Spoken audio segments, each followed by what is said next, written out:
Well, I guess not 3 o'clock. At 1:32. Roll call, Mary.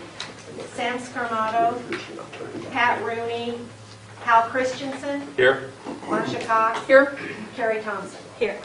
All right, can we stand for the Pledge of Allegiance in a moment of silence, please? I pledge allegiance to the flag of the United States of America and to the republic for which it stands, one nation under God, indivisible, with liberty and justice for all.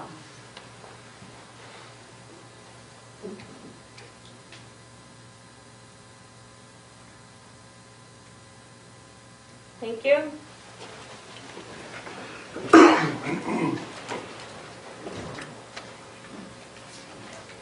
May I have a motion to review and accept the agenda for this session? So moved. Second. Mary? Hal Christensen, Yes. Marcia Cox, Yes. Carrie Thompson. Yes. All right, so up first to discuss, we'll be moving to a new financial account manager from Morgan Stanley. So if I could turn this over to Mr. Aaron Collins, please. Madam Chair and members of the trust, thank you for again getting together so quickly today. I think for purposes of the record, what I'd like to just do is recap what we're doing on this item, how we got here, and then introduce Patrick Conan from Claremont Capital, who will walk through the agreements and all those types of things, answer any questions the trustees have, and then we can go from there. To restate for everyone, a couple of weeks ago, after the award of the consulting contract was made to ECA, the trust received a letter canceling its banking arrangements through Morgan Stanley. Initially, the cancellation was to be effective on 10/31. Mike Murray actually was able to intervene successfully and speak with them. They agreed now to hold off until the end of November. And in the meantime, that put kind of a scramble out. How do we get the banking handled? The banking is really, it's difficult to overstate the importance of the banking. It's not simply a banking arrangement. This is where all of the claims activities go through, all the expenses, everything that your employees see day to day, keeps all the vendors, keeps everything in place. So it was kind of a crisis situation. ECA does work with Claremont on one of our major accounts. It's a multi-employer association, but more importantly, I believe, to this trust is that they are the investment manager for the Arizona Schools Risk Retention Trust statewide, which I think Havasu actually may participate in for its liability. I'm not 100% certain on that. But it gives them the knowledge of the restrictions and that apply to investment of school assets. So as a fix, we asked Claremont to provide an offer of services, and what they did is they duplicated the ones that are in effect for their other blocks. So in essence, even though you're an individual one, they waived their minimum funding requirements in order to allow Havasu schools to participate in that. Mike also gave us, or Mary gave us, a copy of the district's investment policy. Patrick has had an opportunity to look at that, and when he's doing his explanation of what their services are in the scope, he's also going to discuss there are some noted deficiencies in that relative to the statute in terms of what's allowed, and we'll discuss addressing the immediate issue of establishing the accounts, and then how we come back on the investment policy. On a last note, while Patrick is working on those components with district staff, we will be working in the background with Gilsbar and the other vendors that have access to the account to make sure that the claims payment side of it, that they get what authorization they need to access the new accounts as well, so that we stop any disruption of payments. That's kind of my intro, Madam Chair. Is there anything else you'd like from me before I turn it over to Patrick? Just what date do you expect that the Wells Fargo accounts will open? Will that convert before the November 30th date? That's our goal. Okay. Yes. Okay, thanks, Aaron. I know I've met a lot of you guys on the conference call we had, and also this afternoon, so thanks for giving me the opportunity to come and talk to you. So I'll just kind of recap what maybe we went over on the conference call, and I'm basically here just to answer any questions. We discussed first of all, the investment advisory agreement, which I believe you're going to vote on today, so I can answer questions on that. basically it establishes that Claremont would handle all the investment of your funds, and then as well we would become a fiduciary, so we work just for you. We don't get compensated by anybody else.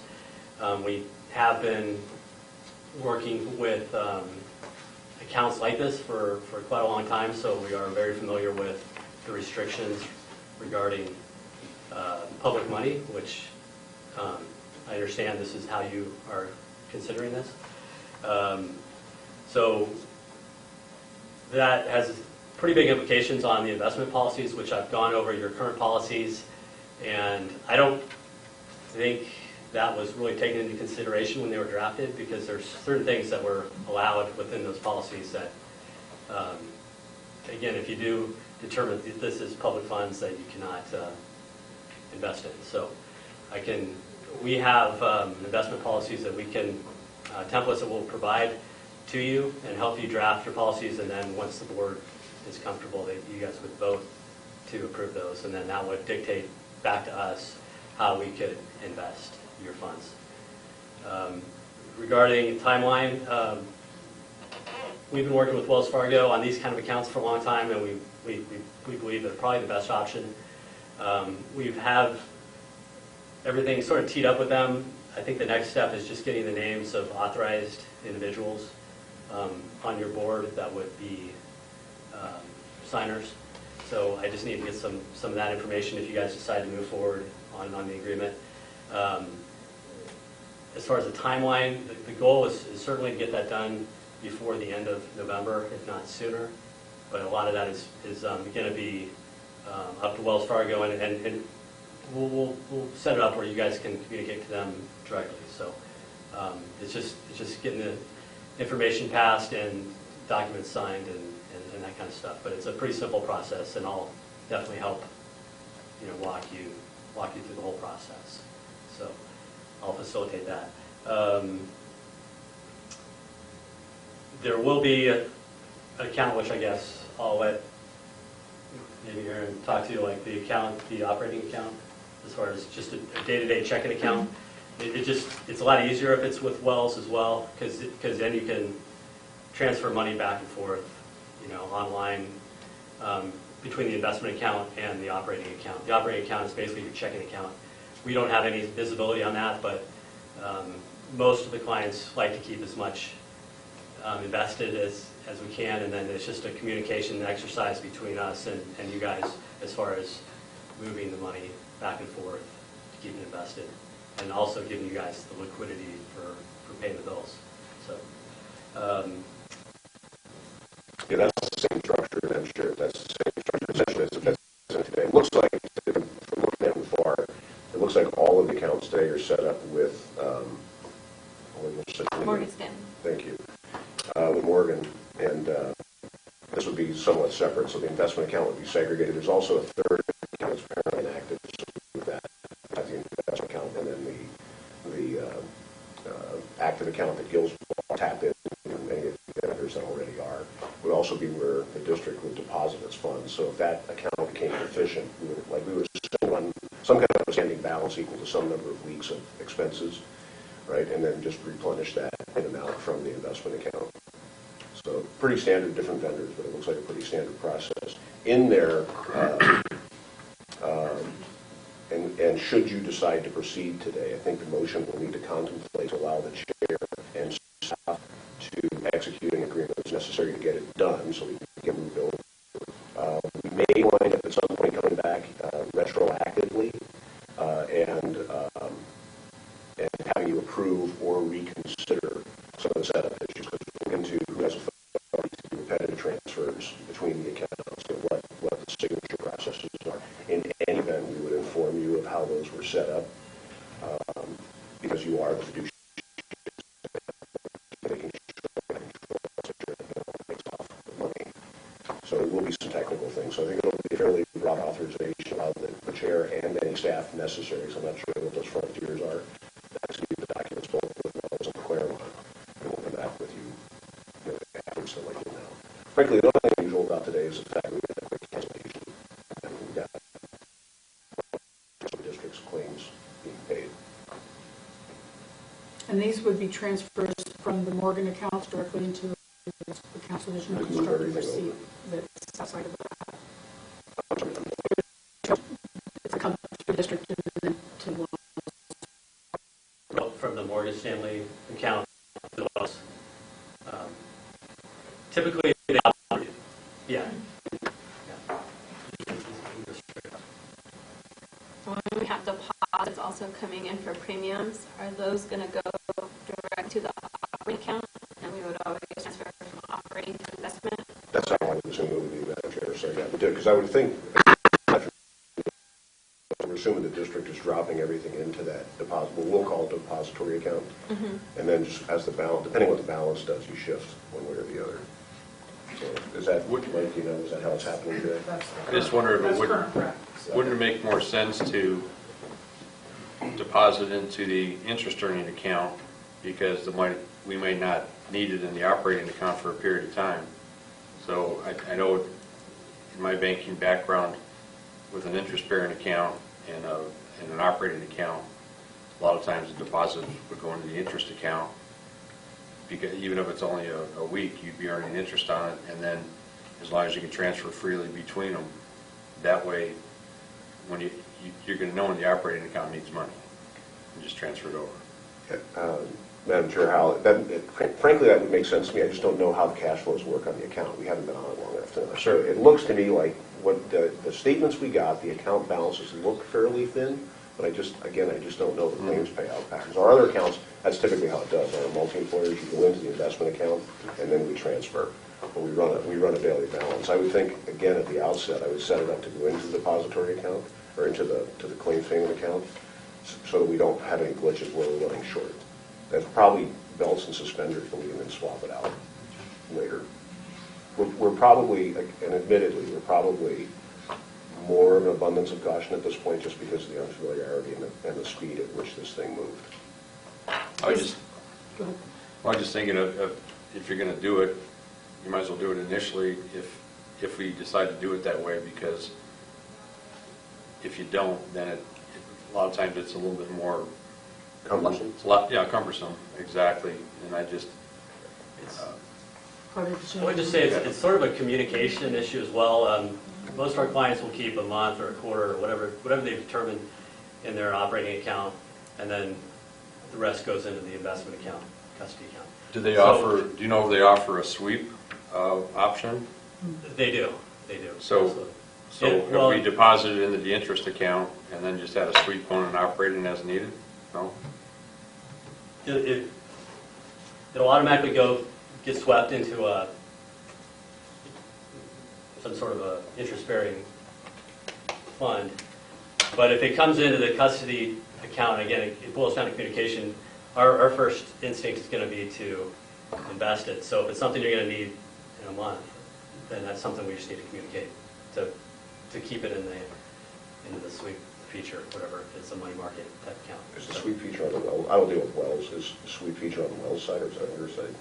It's on the Wells has it, so it'll automatically, and that's paying anywhere from 50 to 80 basis points today, which is again better than. But the sweep, zero, we're still talking about just two accounts, right? Okay. Yeah. On the checking account, which is or otherwise known as the operating account. Operating account. Right. It's not paying as much. Right, it's not interest bearing. Yeah. So Okay. We could definitely look at that. I've seen it, especially when you're dealing with fairly large sums of money, even a couple days. Yeah, Interest is a couple days interest. we're hypersensitive to that, and you don't need to get into it too deep, but just by due to the restrictions on what we can invest in, just from an expectation standpoint, what you're allowed to invest in, it's earning 1% to 2%. It just is right now. So anytime we can, a day or a week that we can earn a little bit extra interest, we're very focused on that because it matters at this point. So. Okay, thanks. And there's no restriction as to where those premiums can be deposited. It's just basically, it would be the decision of the board to name which account they would go into, whether the operating account or the other one. Yeah, that's an operational issue. Yeah, it doesn't matter, it just, again, it's just so we know, and that's, just so we have an understanding what we can invest and You know what we what to can't, do. so it's simple. And I think when we're doing this with Mike and Mary, with their background, we can probably sit there and look at that issue too. from the Sure. beginning. So Okay. it's a good place. Frank, that's a good suggestion, Hal. We're just going totally conservative. Sure, at this I'll point. get you. And you said you had a copy of our investment plan? Or, So the We'll do investment that after. agreement, I did forward that. I do have a copy if you need to have a copy as well. I think what you were asking is for what the district's current investment policy. Is that what you're asking, Gary? yeah, just when, So the- the time period of when we would review that and make decisions. Yeah, I would say, we would, if there's any way we could do that before the next board meeting, so like hypothetically, if we got this set up by the end of November, my guess is you're not going to meet before maybe the next quarter. So is there a way we can, if I got you a draft investment policy Well, we can certainly in the put next that day or on two, you could, Our next meeting. our is the November 15th, agenda, that's because we pretty- have a November meeting, Yeah. and we can put the review of our financial policy on there, so we can look at that. yeah. What's your meeting date, Madam Chair? Oh, the 8th? Is that right? Wednesday, November 15th. That'd be great. And if, I'll send it to you before then, so, so we'll work on it in the meantime, and then if, so basically between like the end of the month and November 15th, the funds are just going to sit in a money market account until we can get approval, so. Okay. So we'll come back with that draft, Madam Chair. And at the same time, I think what we'll do is when we get all the paperwork, we'll work with your staff to go through and talk about what the cash flows and everything look like. So you said that when you reviewed the information from the Morgan Stanley accounts, that you felt that there may, I'm not going to say that they were, put together wrong or whatever, but the implication was that these are public funds and should be invested differently than what we've been doing in the past. Can you explain that a little bit? Yes. So there's an Arizona statute, which you may be familiar with, that says very specifically what you can invest public money in. So just to be super simple, you're talking corporate bonds, U.S. government bonds, municipal bonds that are all very highly rated. There's limitations on maturities. Basically, you can't go beyond 5 years. So when I say what you're allowed, the universe of securities you can invest in is pretty limited, and they're yielding within a pretty tight band. The Morgan Stanley policy, the way I understand it, the way I read it, looks like a pretty typical asset allocation that we would maybe recommend for non-public money. I'm not criticizing it. It's just I don't think it really took into consideration the Arizona statutes, and maybe they're not. It's a great firm, but maybe they don't do this as this isn't the type of business they typically work with, and maybe they're not familiar with the statutes. But clearly, in your opinion, the monies that we're talking about are public funds. I would guess they probably are, and the only reason I hesitate is because some of our clients, this gets into, usually they'll get a legal opinion on this, but some of the reserves they consider non-public. Okay. Anything that's prepaid, premiums, unearned contributions are public. Some of the accounts we manage are just extra state funds that are invested, just waiting to be spent. So I would say maybe half of the money we invest for these type of accounts are considered public, maybe half are not. But unless you can really get an attorney to give you an opinion on it and cover yourselves, I would say the safest route for now is to say it's public, and then delve into that as we go along. Once you establish that it's not, if half of it's not, or whatever portion is not, then you could can amend that. Then the options are pretty wide open, like the Morgan Stanley policy you currently have. So. And I've only been on the board for a few months, so was that ever discussed as far as public funds in any other meeting? I mean, it's been a long time since the Morgan Stanley was doing. When we looked and converted it to Morgan Stanley and set up the account, we were looking at other funds that were similar to ours when we were looking at ones at the University of Arizona. So they were still public entities, maybe not exact to how we were working with.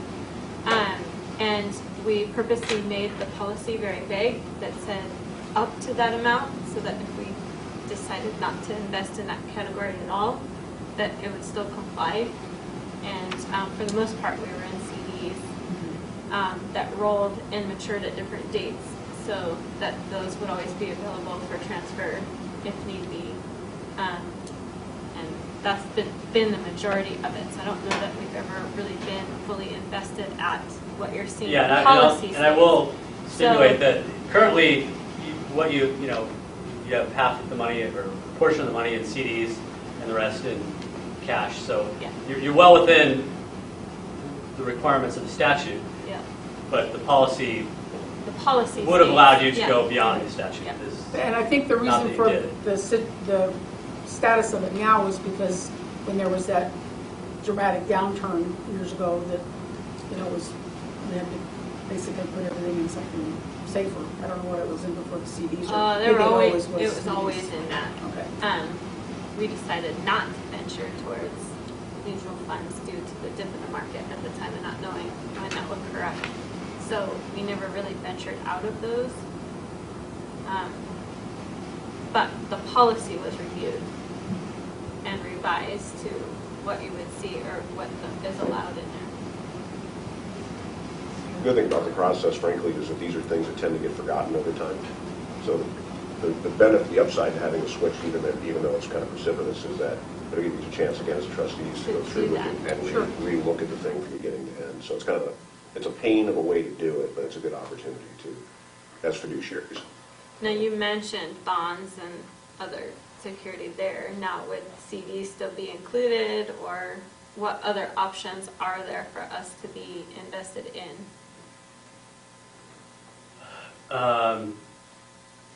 Typically, you would be invested in,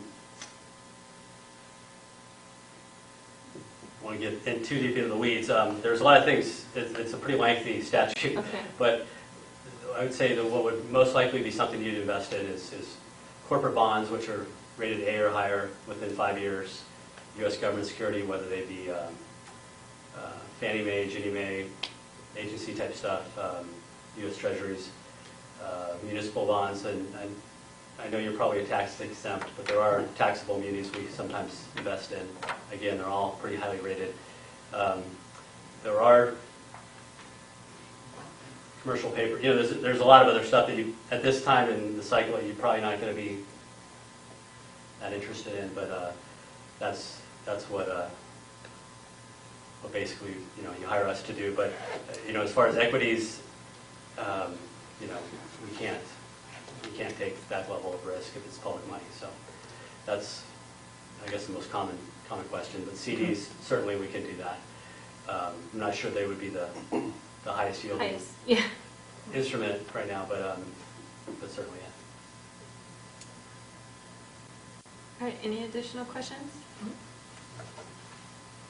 And so we would be reviewing investment policies in the November meeting, and then I guess going forward, as far as all of the other plans, the benefits and policies that we have, we normally start reviewing those sometime, first quarter, and then things are effective July for like medical plans and that. What's been as far as investments, is that reviewed on an annual basis, or will that be what we'd be doing going forward? Or is it necessary even? I would assume we'd have some kind of a meeting on maybe future suggestions that you would have after we finish all of this. Madam Chair, Marcia, we would, typically an annual, you want to have an annual sit down, and then you'll get the results. Like, once we get our things compiled, you'll actually get the monthly report from them. And then there's a periodic report, a quarterly. I think you have a quarterly. Yeah, we typically do whatever the board sets up, so some clients it's 2 months, sometimes it's quarterly, sometimes it's different time periods, so that's certainly something we would work with you on. Right. Well, it just seems like for us, laddering CDs makes the most sense. They're FDIC insured, and everybody's an expert after the fact. You should have invested in this. Yeah. But again, you start getting into, bonds and other instruments. There's risk involved. I mean, risk return. Sure. So, and it just seems that from a conservative standpoint, you ladder your CDs, like Carrie said, and yeah, the days of the large return CDs are kind of gone. When they advertise, they go, we can pay you, 3/8 of a point on the CD. Yeah, no, people are getting excited over Yeah. 1.25 right now, Yeah. because that, a year ago that was half that. So Yeah. it's getting a little bit better, I guess, depending on which side you're on. But And again, everybody's an expert after the fact. and that's sort of a get to know, getting a comfort level. I guess I would say we probably start off, ultra conservative, just until we both feel comfortable. Over time,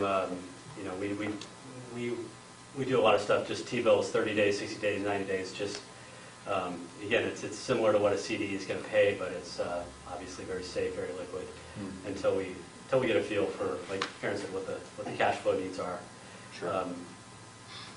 And then sometimes after a while, clients come back and say, okay, let's take this portion and take a little more risk, but Double down on green, double down on red. exactly. Yeah. No one gets in trouble for not getting in trouble. That's There what you it go. comes down to, so. And I think, Madam Chair, and just trustees, without beating a dead horse, from our perspective, looking at our initial take, you really don't have a ton of money, in the trust. So I think a conservative approach at the outset, let's figure out how the cash flows work, how the financing works, how that district special money fits into it, that kind of thing. And we're in the process now, we're starting to compile it too.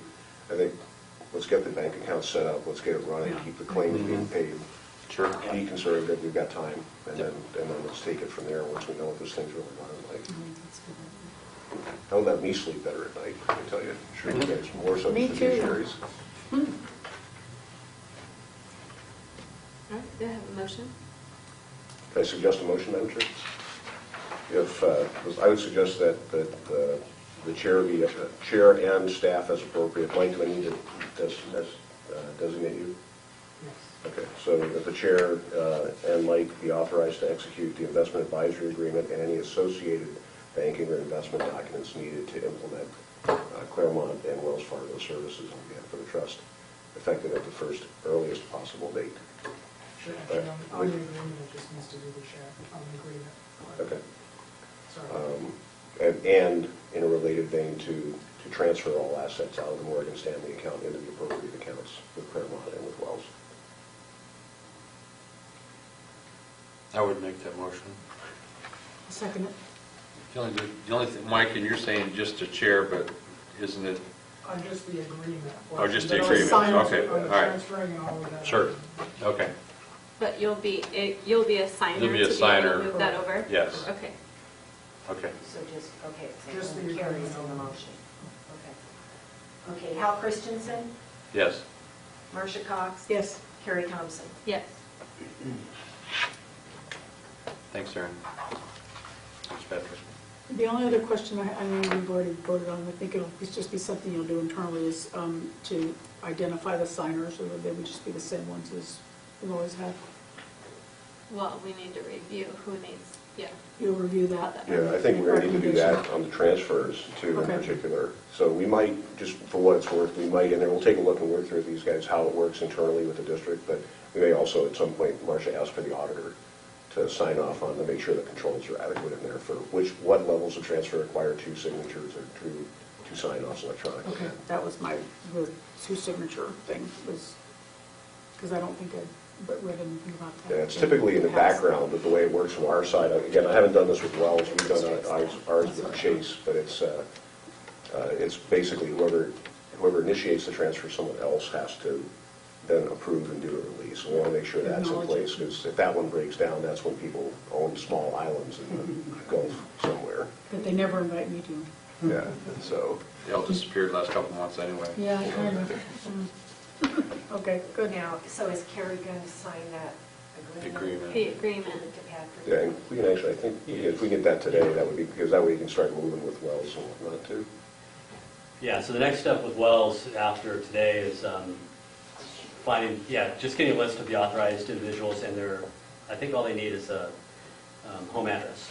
And they do some background checks. And then we can expand that list later, but even if we had Just want to get it moved. the essential people. Just get moving just so on. we I can don't want get it moved out. going. Okay. So you need that Where agreement we signed. know what So it's if you supposed to have be. a copy of that for me to sign, I can sign. Okay, it's the same as the one you have. but- Yeah, I wrote all over them. so- Okay. I guess I can use Pat's Well, or. that's okay. Well, Mike just said, Madam Chair, that if you sign it, and I can scan it to him and we can send it down to him too, so it's okay. It's not a critical one to write at this moment, Okay. but. Mine just- You gotta do it while I'm sitting here. Patrick. Do it or you might not get it till next month.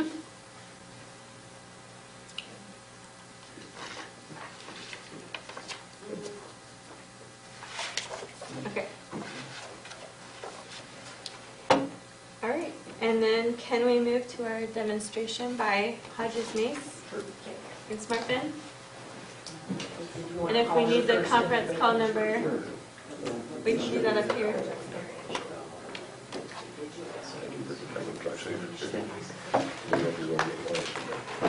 Thank you. You do both? Yeah, it's not perfect. Still But I'll-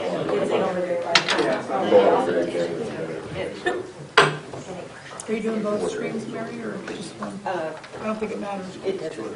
I can do both, it doesn't matter.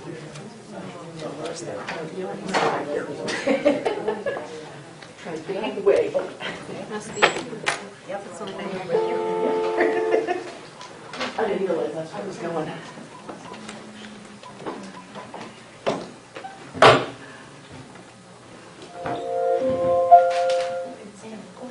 Please enter your access code followed by the pound or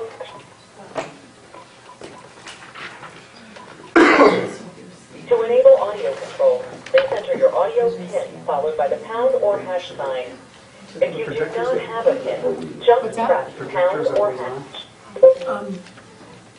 Those, they need to be, looks like they need to be turned on. Yeah, I can do that. Over there. Hello from Atlanta. Hi, Ollie.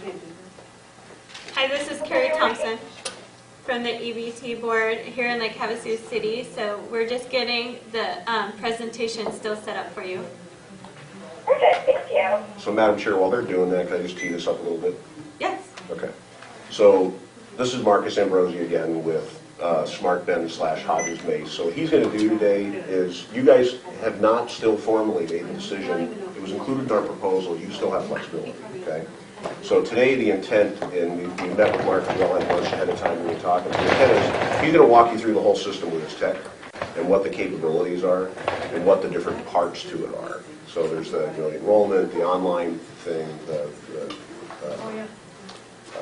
healthcare reform parts of it, all that, just to walk you through what the key parts are, and then you can kind of assemble. We've done it with 3 other clients before we implemented the system, so we can kind of answer questions. But at the end of the day, if you decide to move forward, it's okay, let's start off with these, and we'll leave these sections for the future. So it's meant to be very interactive, hopefully not to put you to sleep, but particularly for the benefits folks in the background that would actually be interfacing with it, good, the opportunity to walk through and see how it works. So treat it as information sharing and a chance to actually run some sand through your fingers on how the thing works.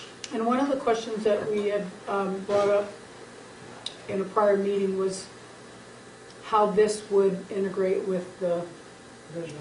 yeah, and whether or not we would need to have the package that was available through Visions for. Correct. And that's what, we did have conversation about that, and I did talk to Visions. There's still some more information that they would like on their end. Okay. So I mentioned that we were having this today, so after today's presentation, we'll continue some of those conversations. And then once we see this, is this something that needs to be implemented now or in our next fiscal year?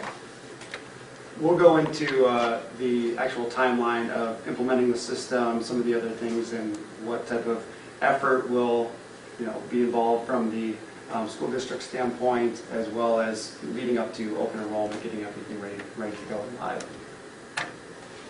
Okay.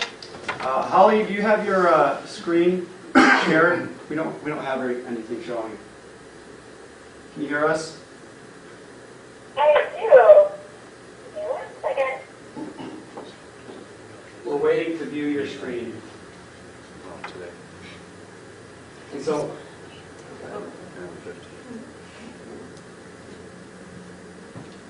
There it is. Marcus, did you want me to share controls with you? sure.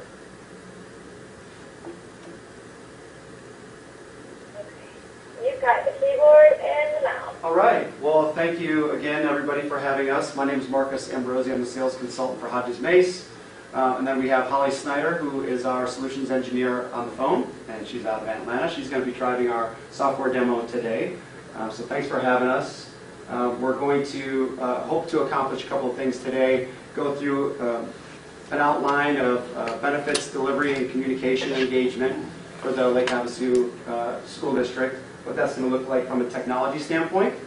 Some of the outline that we put together in our proposal, which Aaron and Collins Associates have put in their proposal as well. So we're going to outline where that comes into play, and then hopefully wrapping up with a timeline on the specific services that we're talking about. So Holly's going to be driving most of the demo today. When we start to log into the actual system, that's going to talk about our Smart Ben Essentials platform, where Hodges Mace comes in. I'm going to kind of frame everything up a little bit better for you all, so to understand where we're coming from Hodges Mace. So just really briefly about us, if this will... Is this a presentation we're going to get a copy of? Sorry? Is this a presentation we're going to get a copy of? We can provide it to you, sure. That'd be great. And before we get started, is there anybody in benefits or HR that's going to be actually using the technology? Okay. Okay. So we'll help you understand a little bit better what it's going to make it look like for you and for the employees as well. Okay. Oh, yeah, perfect. All right. Well, Hodges Mace, essentially we're a holding company, so we own Smart Ben outright. So Hodges Mace is our technology. So from a security standpoint, we're the ones that are going through all those protocols. We actually just recently finished up our latest SOC Type 2 protocol security clearance. So we wholly own the software that we're talking about. So we're looking to really present three items that were a part of our proposal, and that is going to be the technology, which is Smart Ben Essentials, White Glove Services, which is our Assist, and I'll go through a little bit about what that encompasses, and then the compliance, which is ACA. But really, Hodges Mace, what we are is a relationship organization, and so as you grow as an organization and as your needs change, we adjust with them. So obviously ACA didn't exist 10 years ago, so we are nimble enough to adapt with you and provide you with certain solutions as they come, as the relationship evolves. So we have right around 300 full-time employees, and we use benefit counselors for some communications engagements nationally, right around 1,200 clients. And average client size of about 2,500, but we go down to about 500 employees and larger. We reference some of the local municipalities right here in Lake Havasu City, Scottsdale Unified School District, some of the municipalities that we work with. So again, three things that we're talking about: the technology component. So that's what's going to help your employees better understand and engage with their benefits. So this is really the true benefit delivery platform. So as employees get their benefits, enroll in their benefits, they're going to have access to it year-round. They're going to be able to see what plans they're logged in at. They're going to have their phone numbers, really just have a place, a reference point throughout the year. And then Holly's going to go into the actual enrollment experience. That's going to happen, obviously, during enrollment time, which I believe is in May, if I'm not mistaken. May, okay. And then the white glove services, there's a lot we provide from a services standpoint. This is our Smart Bed Assist call center support. So when you're going through a new system, you're going to get a lot of calls on said system. This is designed to handle those calls for you from employees. So I forgot my password, how does this work? I forgot what the new medical plan covers, basic benefits questions that we'll be handling for you. So you're not having to reset passwords for employees all the time on a new platform. That's kind of the just a portion to help relieve you from all the calls that you're surely going to be getting with the new system. And then obviously the compliance component, which is what we're talking about today, the ACA reporting. So reporting to the IRS, filing with the IRS. There's some other things that Holly's going to talk about, but there's a lot more that we do from an outsourcing perspective. So again, as the relationship evolves, as your needs change, there's other things that we can help you with. If you want to go even further from a compliance standpoint, we can even adjust that. But today we're talking about the ACA reporting. So just some highlights of what we do provide other clients. And these, again, are based on your needs, your objectives. So I know you do have a wellness plan, WOW. Some of the tools that we use to engage employees are Pathfinder, Advanced Decision Support Technology, Educator, which does total compensation and transparency, as well as the Avatar, which can drive specific messaging for specific programs like wellness. And then our Smart Ben Assist, again, designed for benefits, question and answer, technical support, and enrollment assist. Can you stop just a second? Sure. Because Kara and I were thinking about a question here, and we might have to go back. We're talking about the filings, ACA filings, so you're talking about the 5500s and... The 1095Cs. Okay. And is that something that the district has covered in the past? The cost of that?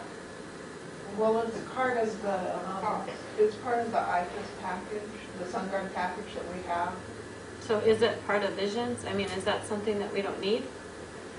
That seems to be that's filed by the district, not Right. by the trust. So I'm curious why that would be part of what we're determining.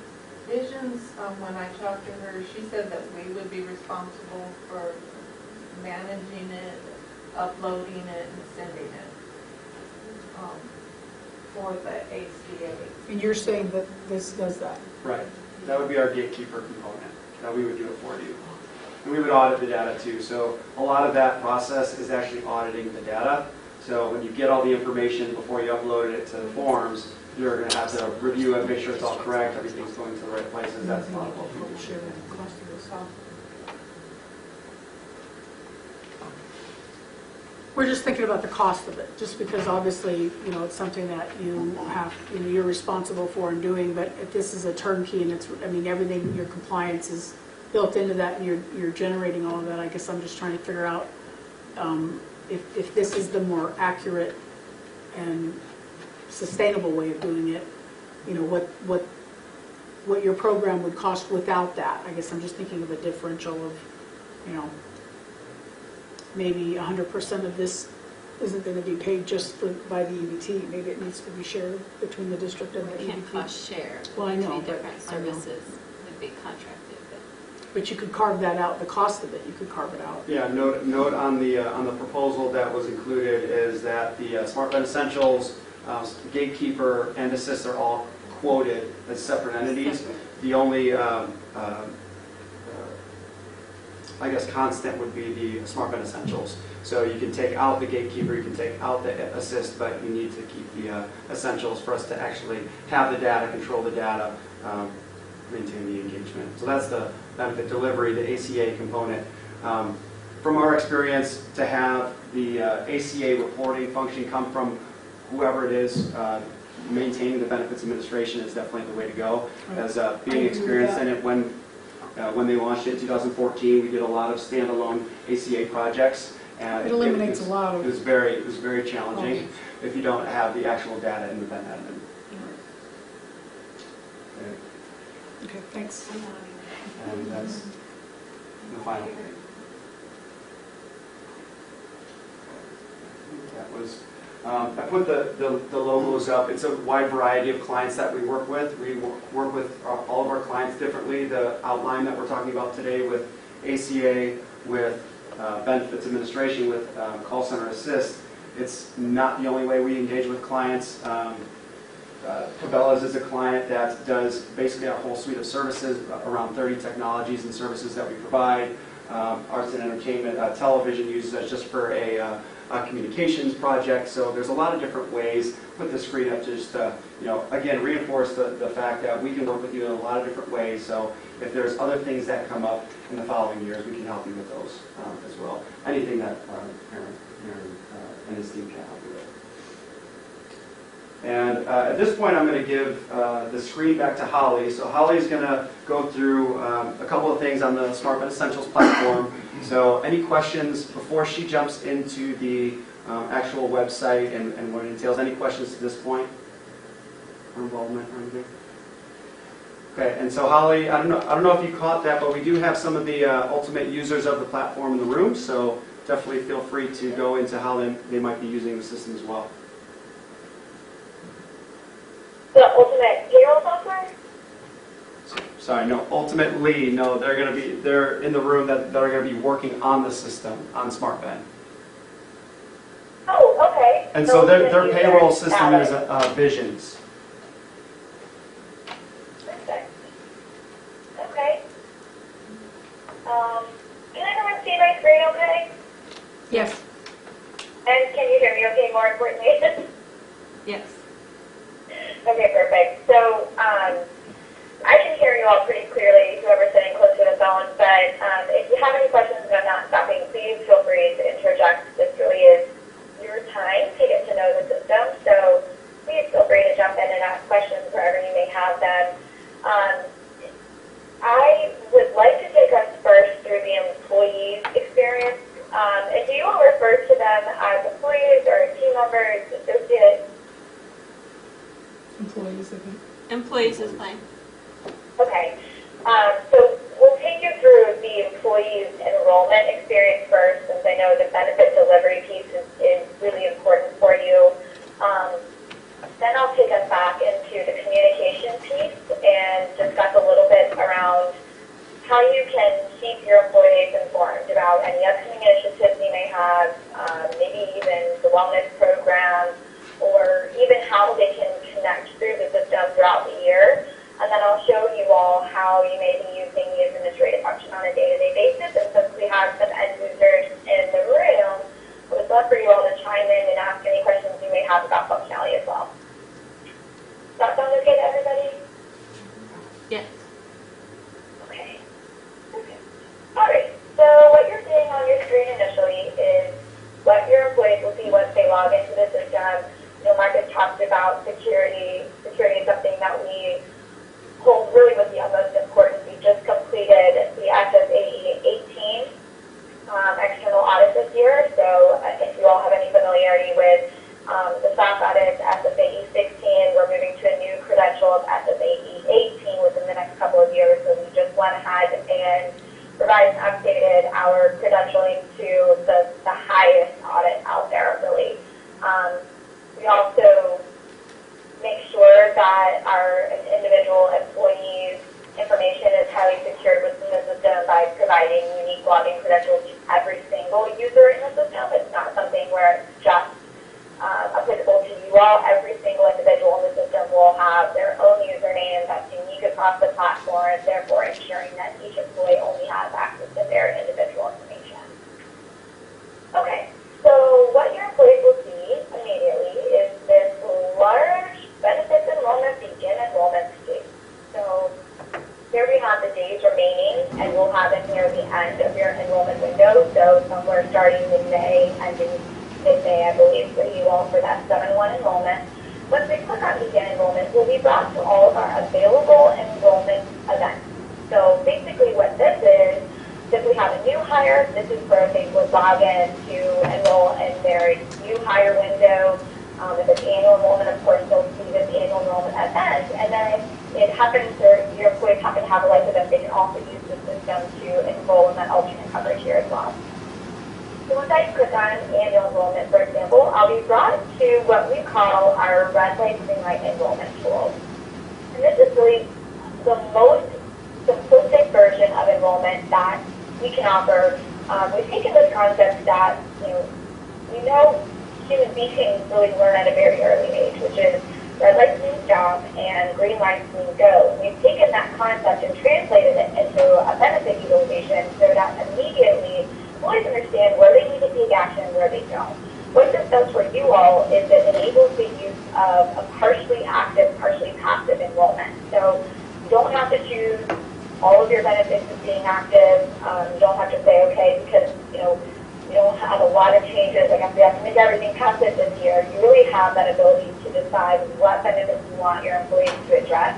You can also choose the order. So if you have these specific initiatives that you're pushing this year, I believe in the current year you have some UNUM benefits.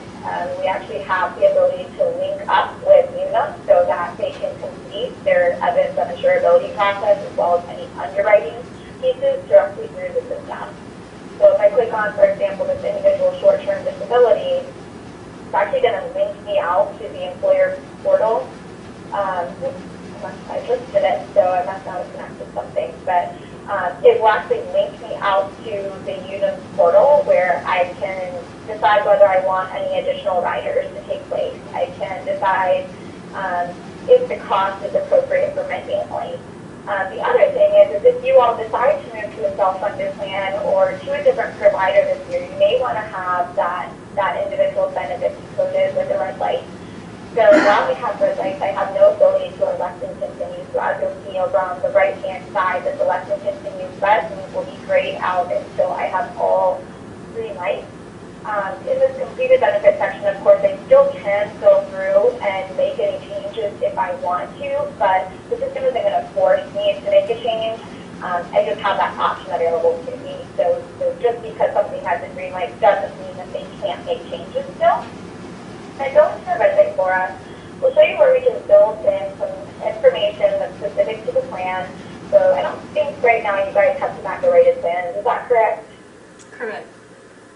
Okay, so we wouldn't ask this question, but know that if you have any plans that are driven by some sort of credential, so for example, your wellness program, do you require that your individuals go through that biometric screening before they have access to a specific rate?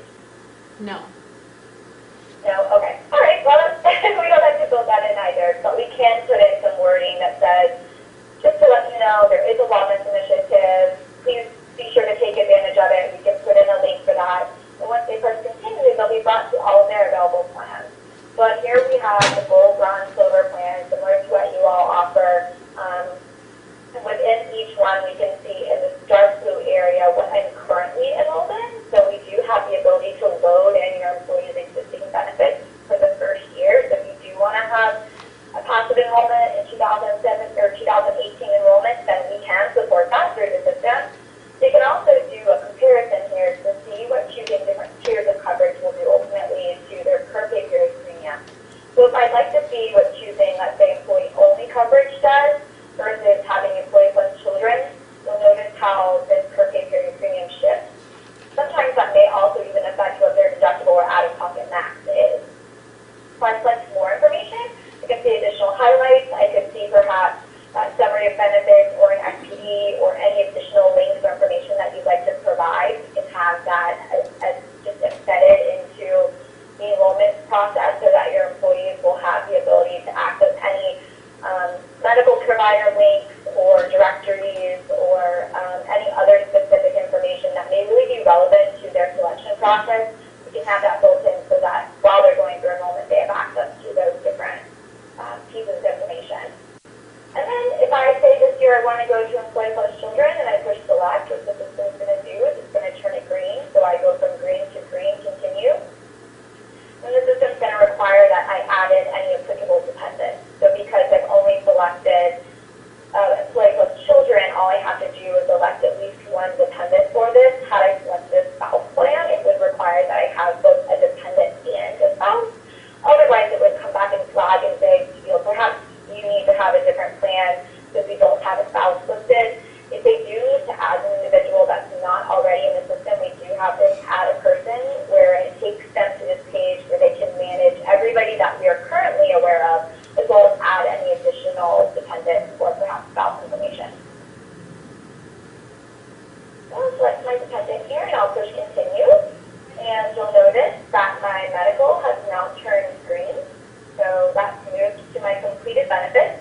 And then what it may do is actually trigger a benefit that's contingent upon my electing something else.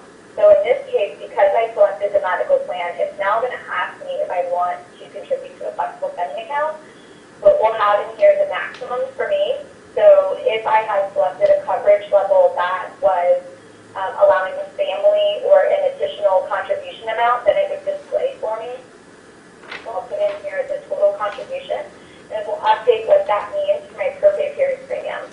So this is what will be deducted from my paycheck each week or each month or whatever the pay cycle is. And if you have individuals that are on different pay cycles, which is not unusual for school systems, the system will actually recognize what pay calendar associates with each individual employee. So that this amount here will be reflective of the current or the correct pay calendar. Any questions about how your individual benefits may reflect in the system or how we may fill those in? Any concerns about complexities? I had two quick questions, if you would. When a person logs in themselves, is the system going to recognize whether they're a retiree or an employee? Or Correct, yes. Okay, so only benefits that they're entitled to are going to show up on the screen?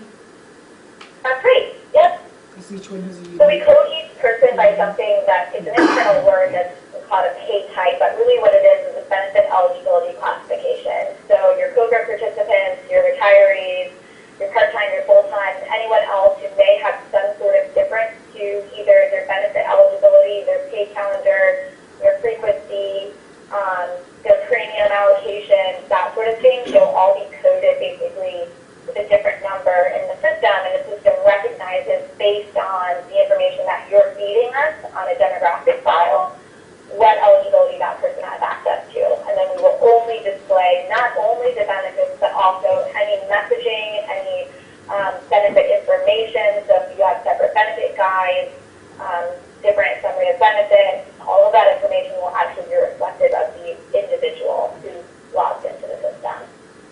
Okay, and then in our school district, we have many couples that work for the district, so you've got husband and wife in there. So how would that look when we were doing enrollment? So for those individuals, do they both have to have employee-only coverage, or can one actually enroll for the spouse? We have to each have employee coverage, but then we also have where we contribute to a family deductible. So that's always been the issue in how we enroll to make sure that works correctly. Got it. So we've got some reports that are set up in the system to catch things like duplicate or potentially duplicate information. So what we would want to do in that situation is pull that report either during enrollment or perhaps something that we're pulling monthly if we have a lot of life events, and watch on that report if there are individuals that are enrolling duplicative in coverage, basically. And so that way we can actually alter the coverage if needed so that we aren't having employee-only as well as family coverage. We also have some triggers in the system that could go into an employee's file that says this individual's spouse is an employee. And in that case, if we have that checked within the employee's record, they can only enroll in employee-only or employee plus children. So they may not even have access to employee plus spouse or family coverage, if that makes sense. Okay, but it won't affect the family deductible and things, everything, that would all run through our third-party administrator? It can. So you really can address that in two different ways. This amount that we see here is actually, we built it in by tier, as well as we're able to put in some other allocations, if you will. So we could have it built in where if the employee has a spouse that's eligible for coverage, then the contribution amount is actually different. So if you wanted us to handle it that way, we could actually do that. But if you would prefer for your TPA to keep that administration on their end, then we're happy to just feed them the information about who's enrolled. I just want to make sure that they don't have to pay 2 separate deductibles and things like, Sure. that what they enroll for I aligns got you. with coverage. Yeah. Yeah. Wouldn't that information that- come from Gillsborough, though, to Horace Mann? Yeah, Madam Chair, if I'm understanding that question, because that was kind of news to me. So you're saying essentially if you're a dual spouse, the husband and wife work for the district, that you're somehow, the trust is somehow giving them credit so that they don't have to hit a family deductible before the plan starts paying. Is that essentially correct? Like on the actual claims side, on the benefit side? Well, right now I kind of am enrolled as a spouse under my husband. I don't enroll myself, so that the family deductible, all of like my charges and his charges are going into one deductible. So we have to be linked together. Yes, I understand what you're saying, and so you are correct. That will continue to be administrated by your TPA. So as far as deductible information, we're not keeping track of that in our system. So all we're doing is displaying the premium amount and then perhaps showing what the deductible information would be in this section here. I just didn't want Gillsborough to get different type of enrollment information because we've controlled that till now, like in how that is transferred over.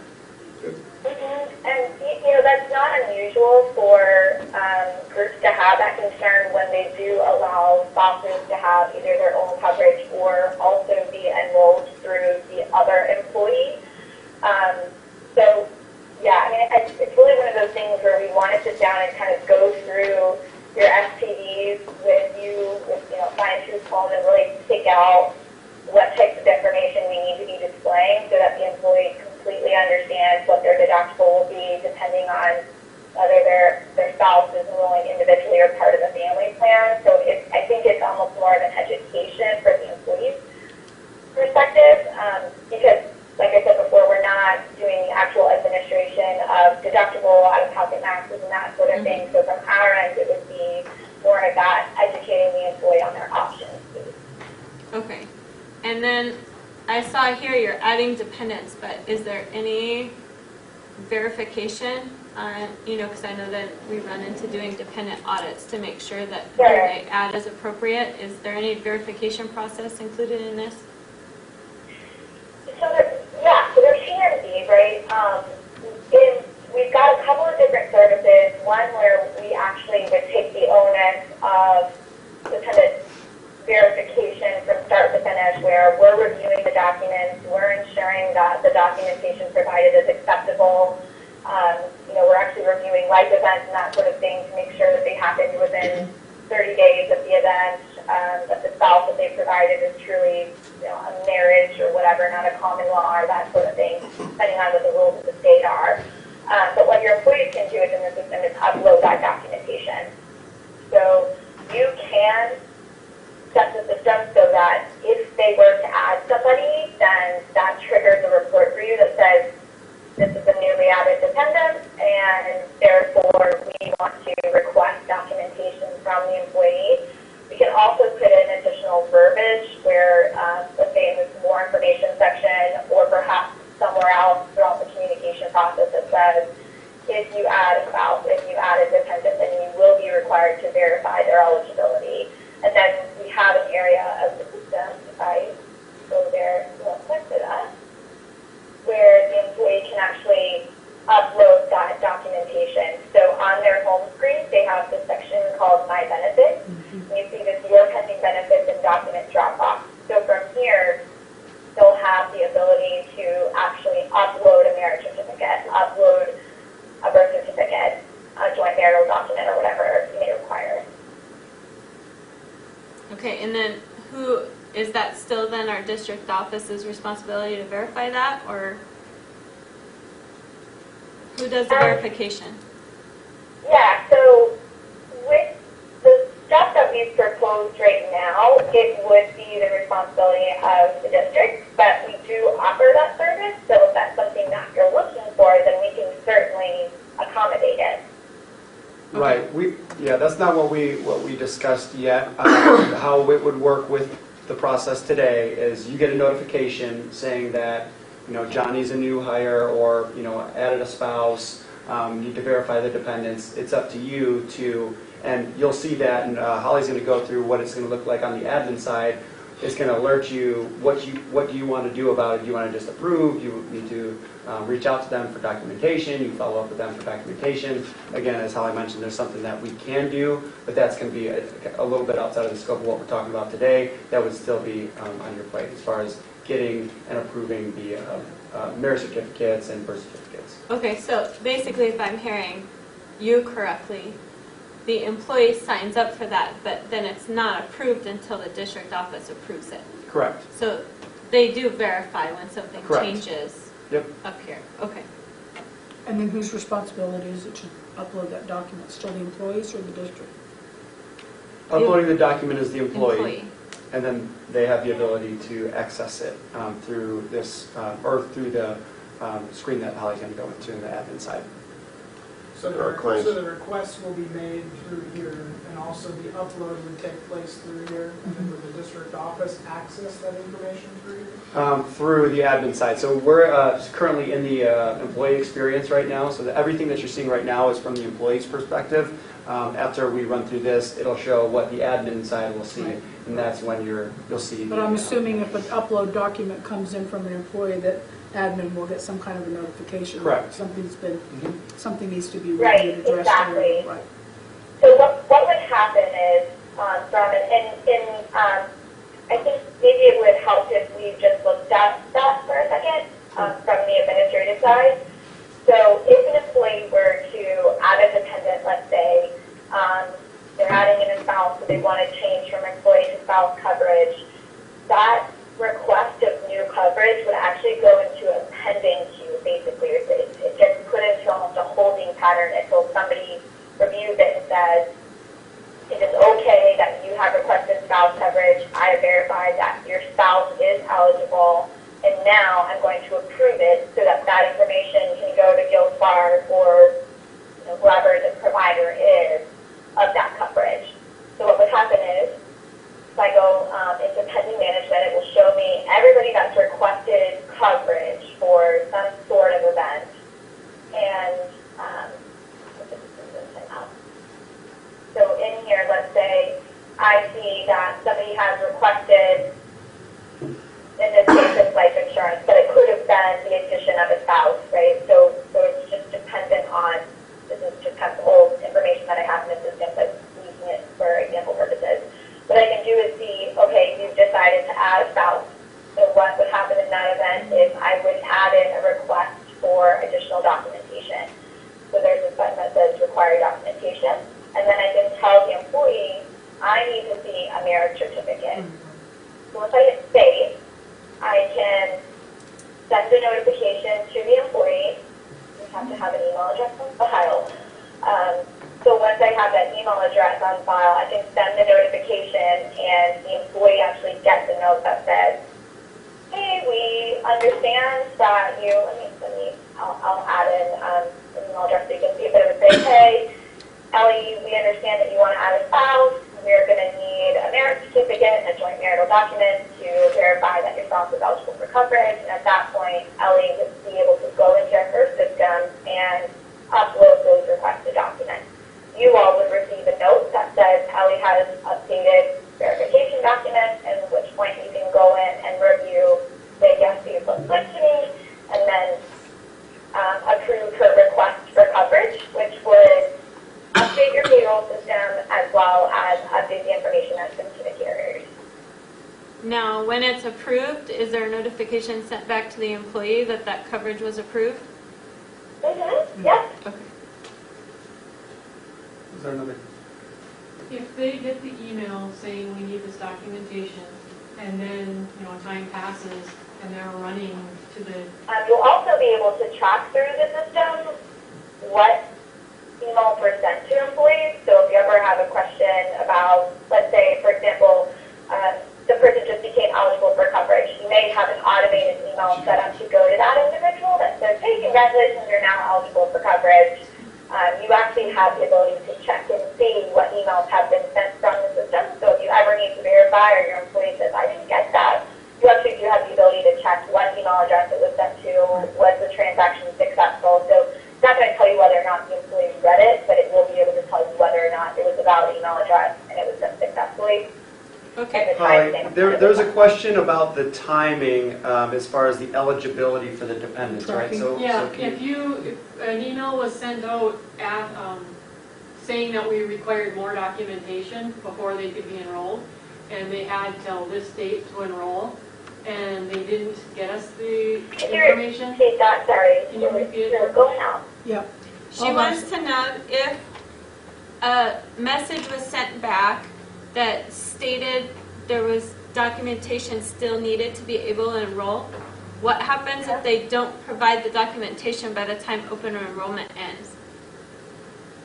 So if they don't provide the documentation, it's really up to you as to what you want to do with that.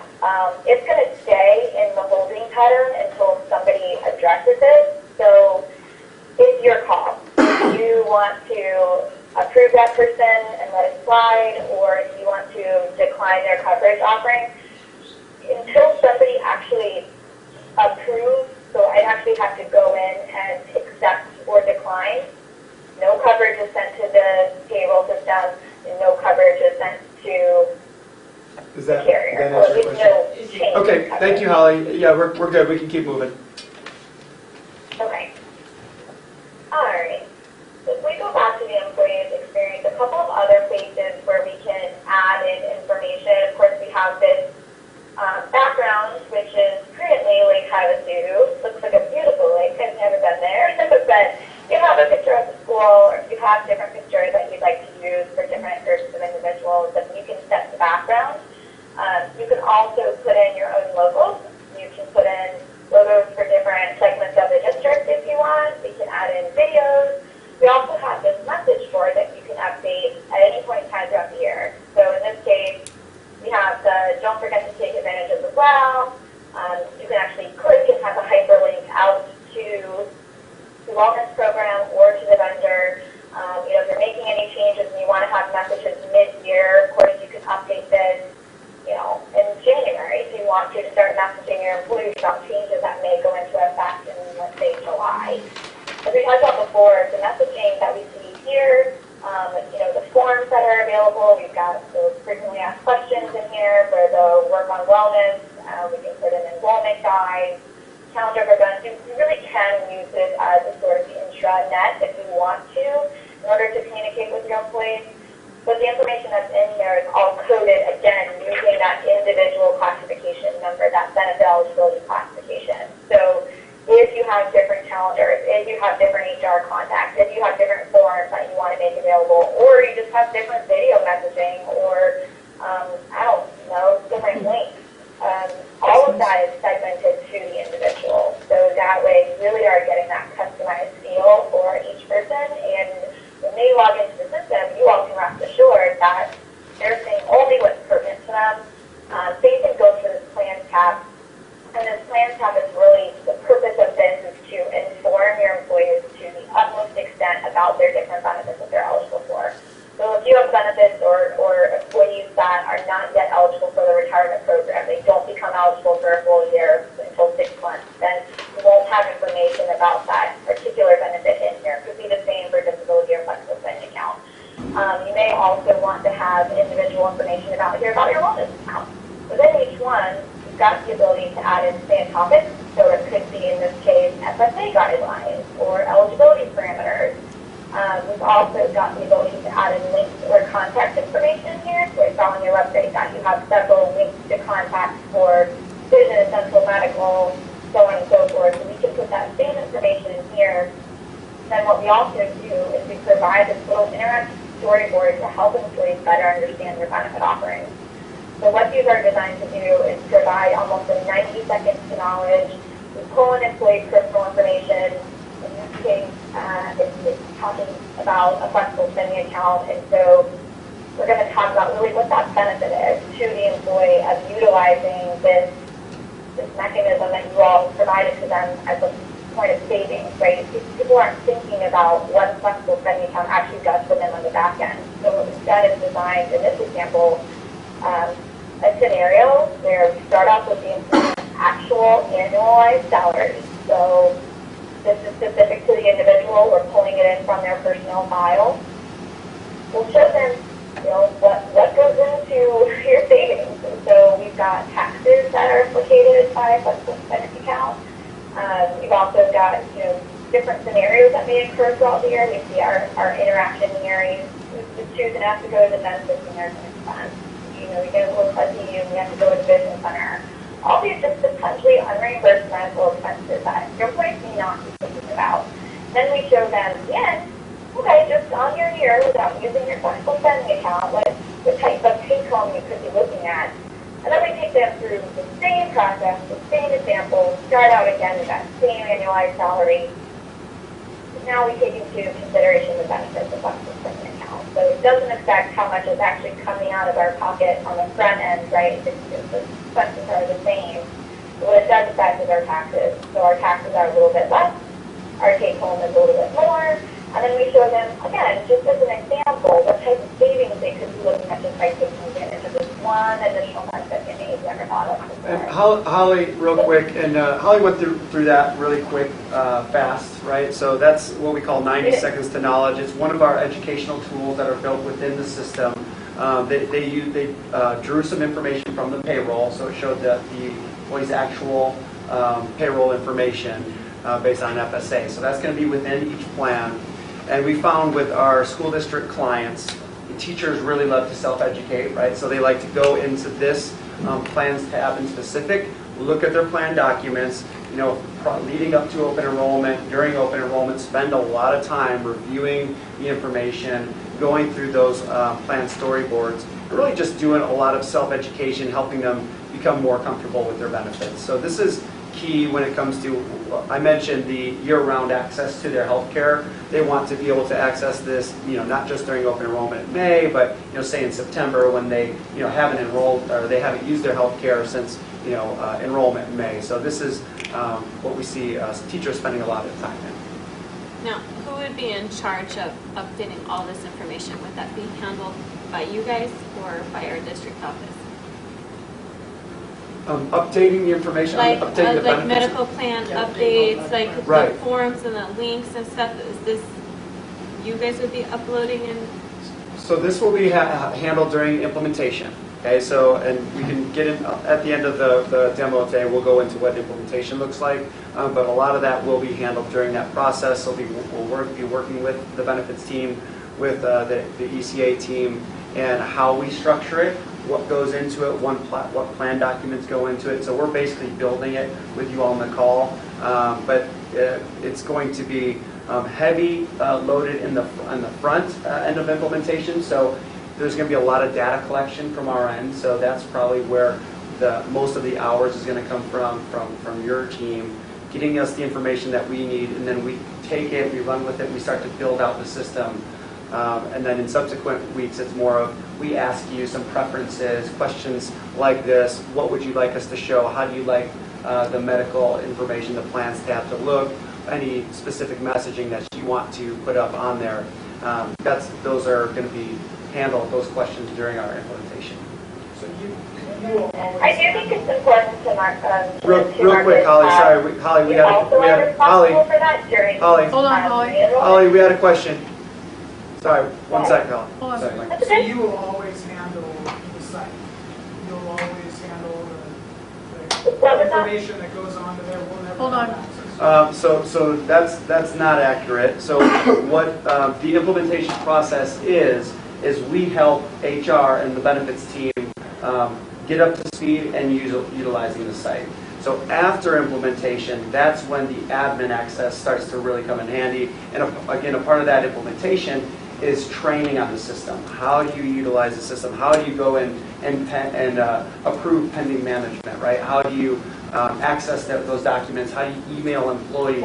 So helping the HR team understand how they're going to be automating a lot of the processes that are manual today. But will we change pictures and add calendar events on our end, or do we submit that to? Throughout the year, that's something that HR will be able to handle, yes. And it varies based on what you're looking to accomplish, but in most cases, HR will be able to handle that. And when you say HR, it's on our side? Yeah, on the administrative side of it. So what I'm hearing you say is that once all of the data is received from the district to Hodges Mace, you're going to download all that information into our system, our link or whatever, our site, and then you're going to train the district employees to manage that site and make the changes to any calendars or updates or reminders or plan documents, anything like that?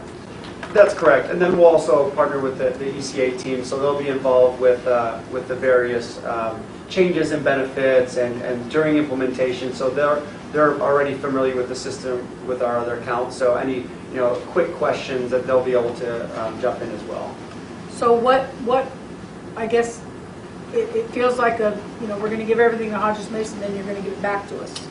So where do you come in as far as helping the district with their time spent and resources? Yep. So as a part of the implementation and a part of the entire life of the project, right? So as long as you have SmartBend, you're going to have two main contacts at Hodges Mace. One's called a platform delivery analyst, and one's a data specialist. So they're going to be your go-tos for everything. So it's not a ticket system. It's not something that you just email a help desk or anything like that. You have two contacts that are going to be able to help you on a day-to-day basis. So if you have an issue and you forgot how to do a certain process, you're going to be able to reach out to us. So they're going to be like your account management during that implementation, and it's going to be roughly about 10 weeks. They're going to be driving that whole process. You're going to get to know them. They're going to help you understand how to utilize the system and automate a lot of the processes that you're doing manually today. But at any point you need help with something, we're here to help you. And I'm not sure that you guys are answering the same question. Okay. For the record. So that's Right. let's go back on that Yeah. one, because I think what you're asking is who's maintaining the system. Right. The short answer is you guys are doing the system maintenance on all the logic behind the scenes. Yes. So we have to, through the implementation process, there is an extensive that we're involved with, your staff is involved with them translating, like those different payroll periods, all that stuff. You guys do that. They do that in the design. Okay. Okay. The calendaring and whatnot, you can go in, and the intent behind that is you guys wouldn't customize. So if you want to do this stuff like the WOW and stuff, you have the capacity to do it yourself. But they also have the folks in the background who help and actually do it. And that's what most of our clients do. We work through our tech support and just shoot it to them. And then during the annual period, when everything updates, the key one from the staff side becomes if your district changes its subsidies, so its costs update. So like you guys will adopt rates, as you always presumably have always done. The district may change its portions of those. Mm-hmm. Right? So we need to get them fed through the information. Like the district, you make your decision, and the district has to make his. We have to feed them through the information on how those cost shares work. And then from our side, we have to feed them through all the new key documents, like the SPDs and the benefit summaries and what information gets loaded in terms of, oh, by the way, here's your benefit changes for the year. Like that one button on, if you remember on the REDS and whatnot, was, have I read the summary or whatnot, those types, so we feed those. So it actually works very collaboratively. But the IT side, right, is all that. That's handled by us. And so, yeah, that's a good point. It's not going to overwhelm you when it comes to handling a new system. We're going to get you up to speed with what you're going to do on a day-to-day basis, 99% of what you're going to be doing. Some of the other things like calendaring, and if you're going to use that, we're going to help you understand how to do it if you want, but we're going to make sure you're very well versed in taking care of what you're going to be doing and using it on a day-to-day basis. Does this interface with Guardian? It does. So, and we can get into the implementation again, but it's going to, a part of implementation is going to be the setup and maintenance of 8 carrier file feeds. And so that's included, and that was in the proposal, 8 file feeds that we set up and maintain, as well as 1 payroll feed. So that's going to be through Visions, right? So any additional we would set up during implementation. So the one-stop shop is huge instead of like having to enroll different It areas. feeds to all. Right. Exactly. Our Yep. Emeritus, Guardian, That's what we were trying to figure out how to, Yeah, it'll keep all four of Fix. what I do manually now. yeah. Correct. Separately. We're going to help automate that. So 2 questions. The first one is, this is all, nothing's outsourced outside the country. Correct. Those account managers that our district will use are all in the United Atlanta. States, okay? Cottonwood, And then- Georgia. So when that information is so the district identifies you of who's classified, all the people's, what they're allowed to see, what they're not allowed to see, and then you have all of that information. The district wants to build calendars for certain things. Is it on your end that you identify who gets to see what calendars and what's available to them, or is that something that is? It's going to be based on pay types, as Okay. Holly referred to earlier. So again, eligibility groups. Okay. So they're not, if you're going to have, say, a salaried person or a teacher, they're not going to see anything that a retiree is going to get. So again, even when it comes to calendars and that kind of thing, it's all going to be based on pay types and how they see the system. Yeah, so Marcus, I just brought up for you just, I think sometimes the visuals are helpful. So I'm in the administrative portal now, and so this is what your team would have access to. It's something called Site Builder. And so all of these pieces of information correlate to something that's on the employee's home screen. So for example, when I go into the calendar of events, I can add in an item. For time's sake, I'll pick something that's already in here. And then once I click on it, they have this area where it says assign pay type. So when I click on that, it will display for me all of my different benefit categories or my eligibility categories, so I can tell the system who I want to have access to this particular event. Okay, so so the district would be doing this. So you'd make those decisions. So that's that, if it takes 10 weeks to do that implementation, I guess I'm thinking of, we're already pushing up to, the next bid and open enrollment and all that. So that's quite extensive. Yeah. Well, it's all, and again, it's a fairly, we were talking at lunch, I can't remember the name of the book is. It's a pretty extensive process at the beginning, because what we have to do is take from your district staff everything they're doing on paper, right? What the if then else's are, the administrators get, the faculty gets, the admin support gets, that kind of thing, classified where the breaks are. And you have to map that all out through their process, because it's all logic driven. Right. If you remember like the one where they showed the PPO and they clicked the PPO and then an FSA popped up. You don't have one, the high deductible health plan, but if they clicked the high deductible health plan, the HSA would have popped up. Right. And it's that same concept we talk about with retirees and actives. As they go through and click, the system's all laid out from when we've all gone through the benefit design. Right. So one of my questions is, from the district's perspective, your group is going to need to go through those if-thens, kind of, line that out and see what your, requests and checklists are. Is that something that only the district, you'll be responsible for that? That's not, you don't need input from the EBT on that? You'll take care of that? I don't think we would need any direction from the EBT unless you felt like there's something that you would like to include on the site.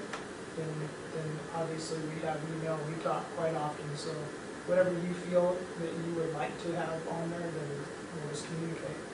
But I believe that for the most part, we'll take care of that on our end. I guess I'm kind of thinking of our rule as very peripherally, I don't think they need a lot of it. I'd like to see what's available, but I think that that seems like a logical thing for you to do. Don't you agree? Yep. Enrollment is, the benefit package is the district Well, office. it is, but this is more than just enrollment. This is benefits everything we that's offer available. is Yeah, up to them. right. Yep. Now, they said that 8 carriers are included. Do we have more than 8? Now it's 4, I believe. Okay, so supplemental things would not be covered within, like AFLAC, for instance, or Oh, that would be 5. what about our 403Bs? Is that part of benefits, not part of benefit this? It's not in here. That would be included. Okay, so it would just be Gills Bar. Well, AFLAC actually, we don't handle that. It goes right to Jack, and then he sends Bonnie what the employee chose, and she just does the payroll deduction. We don't Okay, enroll. but I'm just if, Yeah. because this has to correlate with what the IRS forms are, right? So it would have to, Right. Pick up? It would have Most to of the pick it up? time, most of our clients don't have their individual Aflac on here. If it's a group policy, then a lot of times, most times we'll put it on our platform. But if it's an individual product, Right. most times clients decide to just keep that processed paper and how they're doing it today. All of our Okay. clients do it that way.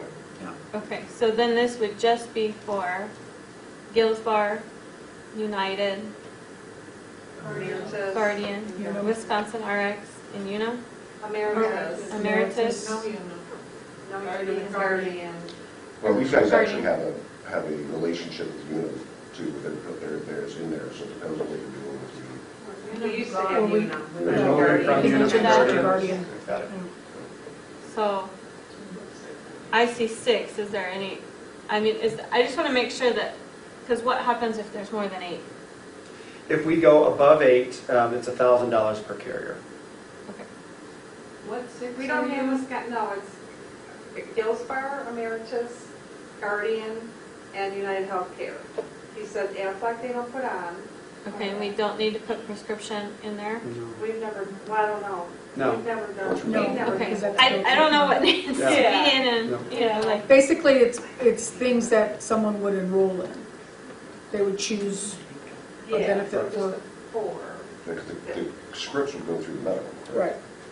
Go through, you're not getting- Yeah, there's another medical. A couple of others to consider is if you, sometimes there's a separate file fee for COBRA or FSA administration as well, just throwing it out there. But with that fee, I just want to make sure we're all on the same page with that. So it's a one-time fee that is inclusive of ongoing maintenance as well. So it's actually us taking the onus and responsibility of successful delivery of that file every single time. So we're actually managing it on a weekly basis.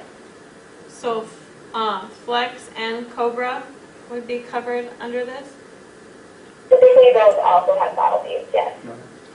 Cobra. If you don't want us to send it, that's fine, but just if you want us to be communicating to your flexible spending account and COBRA administrators who have elected coverage, who's become eligible, that sort of thing, then we would need to send them a file transaction. That's the only way that we can communicate So with them. you're saying Gilsbar is the Cobra vendor, right? Right. Okay, We don't so- have anything to do with that. Yeah, so we're fine. Yeah, we're fine. Flex we Holly. do. But Flex you do, okay, so Yeah, that we would be, get the form, that but would be a Gilsbar step. handles it, we just have the employee fill out the form. Okay. Just for transparency purposes, wanted to make Right. sure we're covering all the bases. Right. And just before we move on, Holly, just going back to that setup, right? So we have, and you'll hear it referred to, it's called a master workbook, and just to keep you full transparency on how the process is going to go. I say 10 weeks, our process is roughly 10 weeks. The bulk of your actual legwork is going to be at the beginning, filling out what we call a master workbook spreadsheet with about 10 tabs. So we walk you through it. We're going to walk you through it with the broker and everything, help you fill it out, get all the data. Once you get that completed back to the SmartBend team, that's when the build of the site starts. So that is going to be, it's a lot of data collection on the front end. So it's, again, getting a lot of processes that were paper before, trying to move that to electronic. It's more bringing all that data together and then starting to build up the system. Can I just have 2 things, if I may? Okay, 2 more questions. 2 more questions. This is open enrollment, you keep showing that. Now, when you have an employee that starts well after open enrollment, is there like a different way you would Yep. go? Holly, the question was like a new hire, right? Yeah, So, it's a new hire. So she showed at the beginning where is the availability for a new hire enrollment. So the experience is essentially It's the same, except for any EOI that might be, or guaranteed issue that might be a little bit different, and that's going to show when you're in the experience. So she's going through open enrollment right now, but the experience is essentially the same. Oh, okay, and then like if someone has a qualifying event? That's the same process. They're going to have Haven't that. gotten to it? Yep, Okay, yep. and then just one more thing. Will it notify the calendars that we put in if someone's an 18 pay or a 24 pay? By the calendars. Let me repeat that for Holly. So yes. So let me just answer that. Yes. So I heard the question. Right, it's and by yes, the pay what types. we'll do is we'll actually build in individual paid calendars, and then we'll assign those different pay types to each individual so that their per pay period premium is actually reflective of an 18 or a 24 cycle. And if somebody is hired mid-year, it's able to do those prorations if required. So based Really not so on much for mid-year, but more so for life events. like a pay class or something that's going to be in some, I mean, Right. the employee's going to go in, and are they going to be checking, like, how are they going to know, like, what their pay calendar is? 'Cause we, So we're going to set that up. We're going to set that up as a new hire. You're going to bring on the new hire, and so we have that. They're going to fall under a certain pay type, right? And so you're going to show them as a new hire in the system, and then push the information out to them. When they come in to enroll, they're going to show in as that pay type that they were hired on as. okay. So they'll do the initial setup of a new hire, the basic information. Correct. Just when you. Yeah, so we can actually send an automated email to new hires that were added to the system that would say, you know, welcome to Lake Havasu School District. We're so excited to have you. Below are your credentials to log into the Benefits Administration enrollment system. You know, wouldn't have necessarily their specific ones, but most groups assign some sort of generic and then require the employee to change their password the first time they log into the system. So it kind of initiates them with that onboarding process. And then when they log into the system, their days remaining will be reflective of their new hire window, and they'll have all red lights so that they have to individually address each benefit. They don't have any green lights. Another question. And then with the ACA tracking, it'll track it based on their start date. And what if they start and start again? Will the system do the ACA tracking based on? That's a great question. So Holly, so if they start and then they leave and then they come back again. That happens a lot. Right, so like a boomerang employee, so if they leave and then they come back again, how does the ACA tracking work with that process? Oh, Marcus, that last part of your sentence cut out. I'm sorry. So if the question is, I want to make sure I'm saying it right. If an employee is hired on, leaves the company, and comes back, how does the ACA gatekeeper track the hours?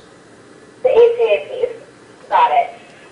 So from an ACA perspective, we have built in all of the rules around rehires, how the cycle works, where they've gone for more than 13 weeks, where they've gone for less than 13 weeks. We're able to do that tracking for them. Is that what you're referring to? So, Yeah. so not from the eligibility perspective, but from an ACA tracking perspective. Am I understanding that correctly? Is that, Yep, does that answer it? so there would be no manual messing with that. It would recognize it based on dates. Right, so the system would receive a termination date, and so from a benefits perspective, depending on the individual benefit, the rules may be different, right? Coverage may extend to the end of the month, may extend to the first, may end date of termination, just depending on the type of benefit. So once we receive the termination date, that will be reflected in both the ACA system as well as the enrollment system. So the benefits will terminate accordingly. The information will be sent to carriers accordingly. And from the ACA side, once it gets to the termination date, it basically stops looking for hours. When that person's social security number rolls back up again, the system will reflect, okay, was that person gone for a long enough period of time for me to restart the ACA cycle, or do I treat them as a rehire and I continue them in the same measurement cycle that they were in previously?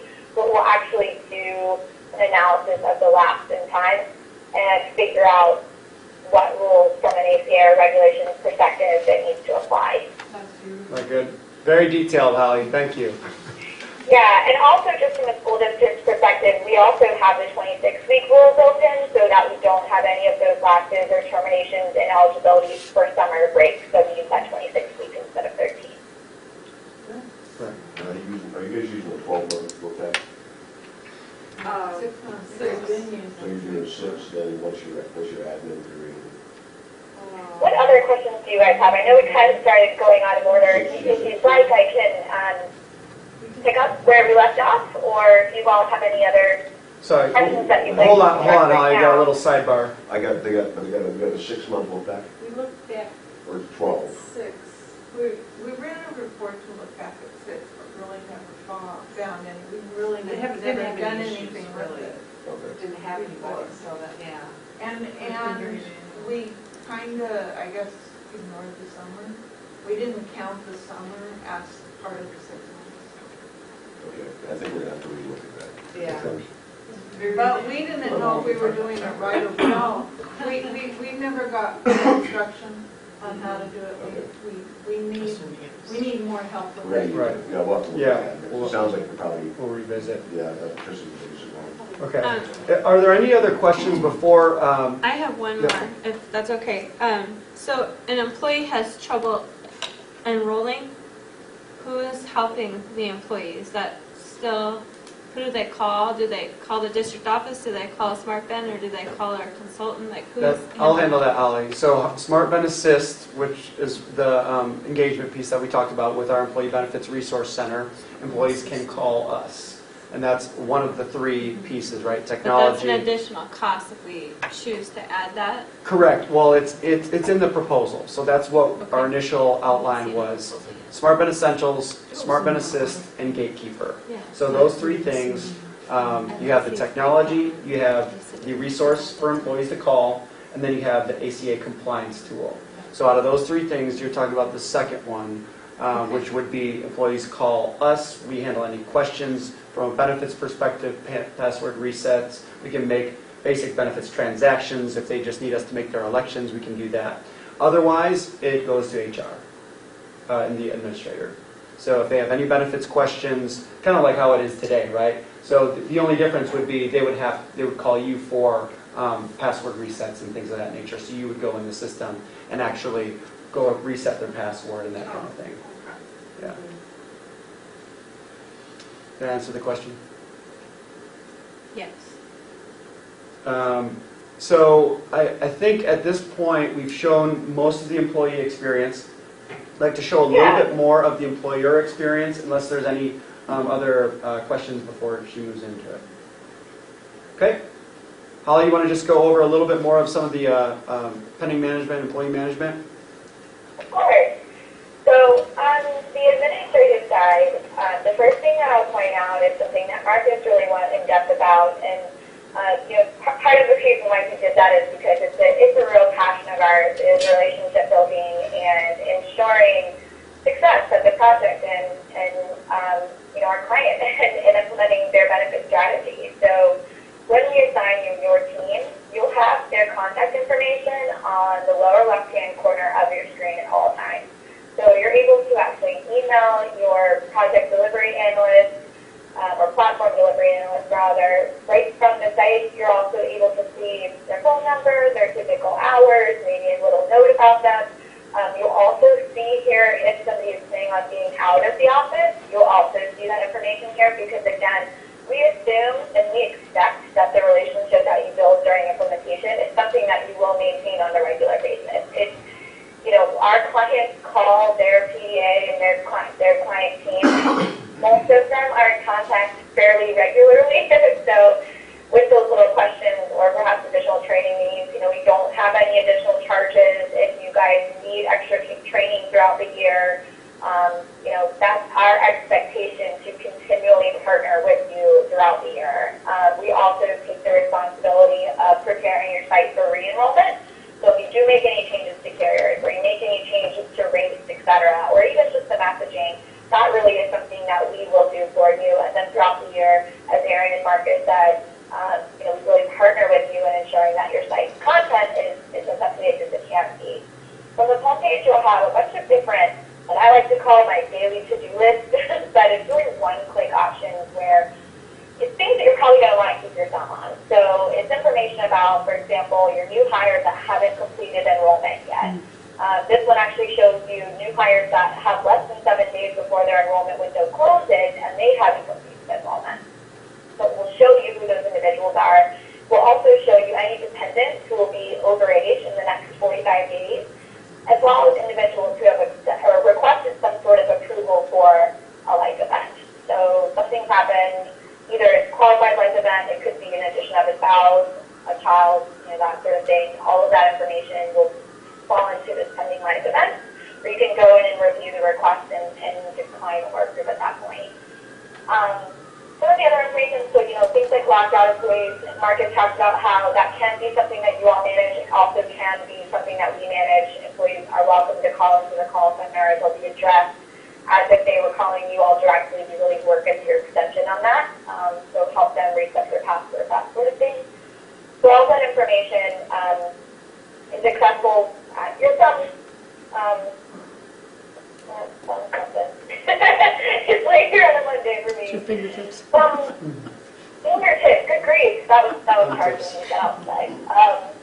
So that's also available to you right here. Same thing goes with the email automated notifications. So one of them is, for some of these events, for example, the new hires that are incomplete, we can set up triggers. So if an individual hasn't completed their enrollment and there's only 15 days left or 12 days left, or maybe you want them to get an email every single day after they only have a week left to enroll if they haven't completed their enrollment.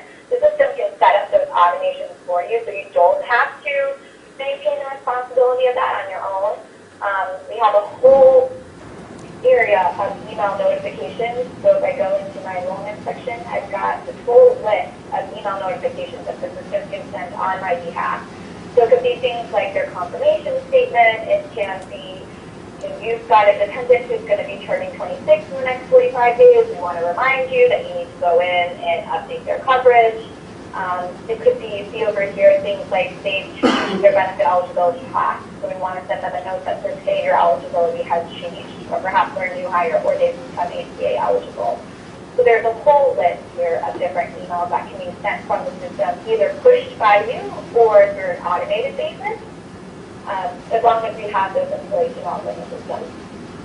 Holly, real quick, just for Holly, real quick from the room, we'll help you set up just a couple of common ones that you might look to use. This is going to be pretty detailed, so during implementation, there's a couple that you know that you might access pretty frequently. We'll work with you on the first couple to get them set up, and then as the time goes and you want to do custom emails or something like that, we can work with you on that. If an employee thinks they have a qualifying event, will the system, like if I try to enroll my son, will it ask them questions to shut them down that, hey, this isn't a qualifying event? Or will they be able to add them, go into the pending, and then we have to determine whether or not it's a qualifying event? All right, I'll let Holly handle this question. So the question is, will the system qualify if the new life event is a new life event, or if the employer, if the admin has to approve that? Does that? Can I maybe? Okay, I'll just answer it. So it's going to allow them to add a child. So if they have a child to add them, it's going to allow them to do that. But then it's ultimately going to come to you, and that's where the approval process comes. Is you're going to have to take a look, and then whether any documentation is submitted. So it's going to ultimately rely on you. They're going to go through the process. You're going to see in the pending life events, for instance, right there. There's one of the 5, maybe 3 of them are actually qualified life events, and then 2 of them aren't. That's kind of where that process goes. Yeah. So let's look at an example. If I go back to my employees home screen and I actually click on the life event, the first thing I'll see is a list of events that you all allow. So this is a pretty short list, but we have over 100 that we could choose from if you have specific wording that you're looking for. We can also have just an other. Sometimes say, you have to pick from the list, and if it's not there, then you don't have a qualified life event, and therefore we're not going to process it. But at least this allows them to think about it, right? Whether or not the event is actually considered qualified right from the beginning. And then they also have to indicate when the event happened, so that way you're able to determine, did it happen within the 30 days? Do we allow 120 days for this type of event, and so on and so forth? They can add an additional comment, and then add in their signature. And you can put in whatever wording here you want. So you may say, please understand you have to provide that eligibility verification documentation before we'll approve. If you don't have something from the list, then we're not going to approve it. If you don't have the event notified within 30 days, we're not going to approve it. So, you can put in all of that language right here before they put in their signature. And once they put in their signature, they'll see what coverage they're enrolled in right now, and they'll be able to make any changes.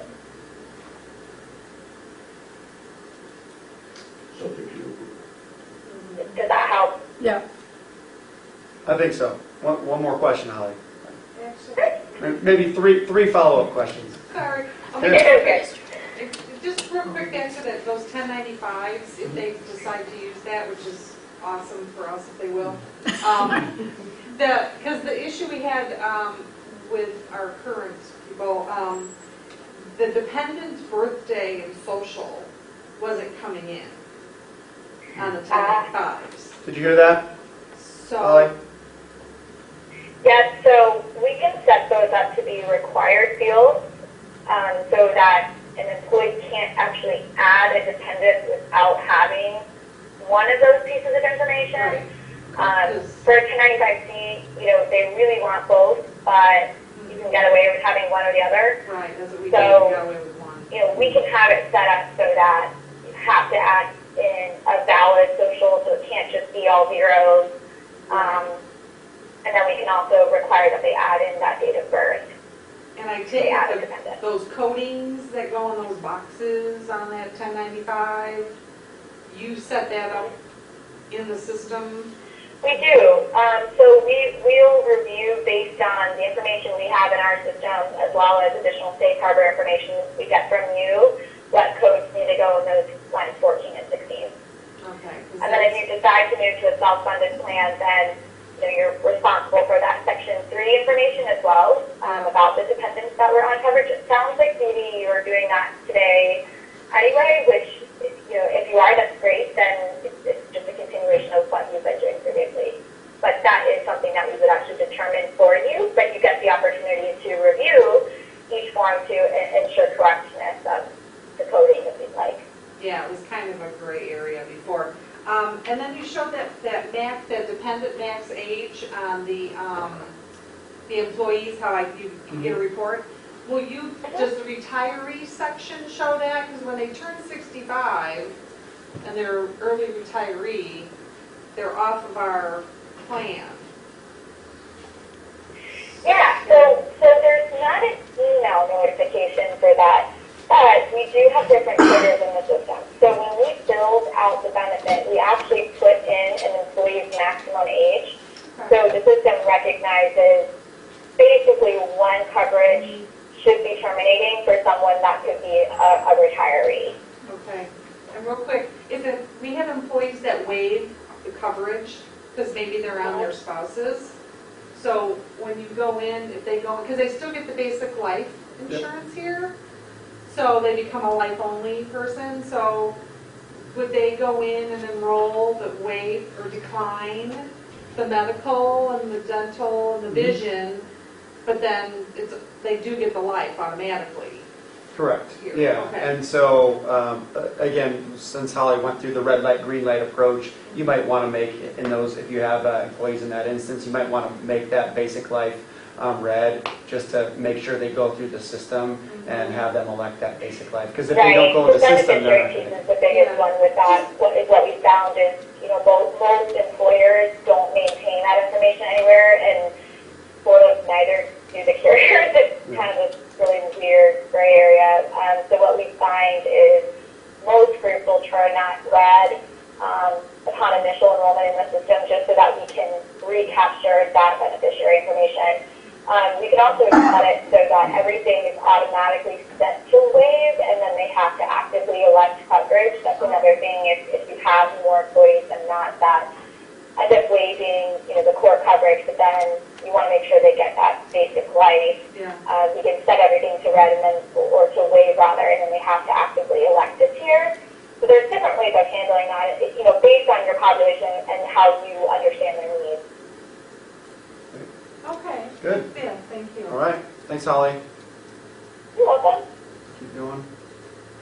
If you'll indulge me for just a few more minutes, I do want to make sure that you see at least the employee log. So each employee, again, has that file within the system, but to me, the most important piece of this file is the logging piece of it.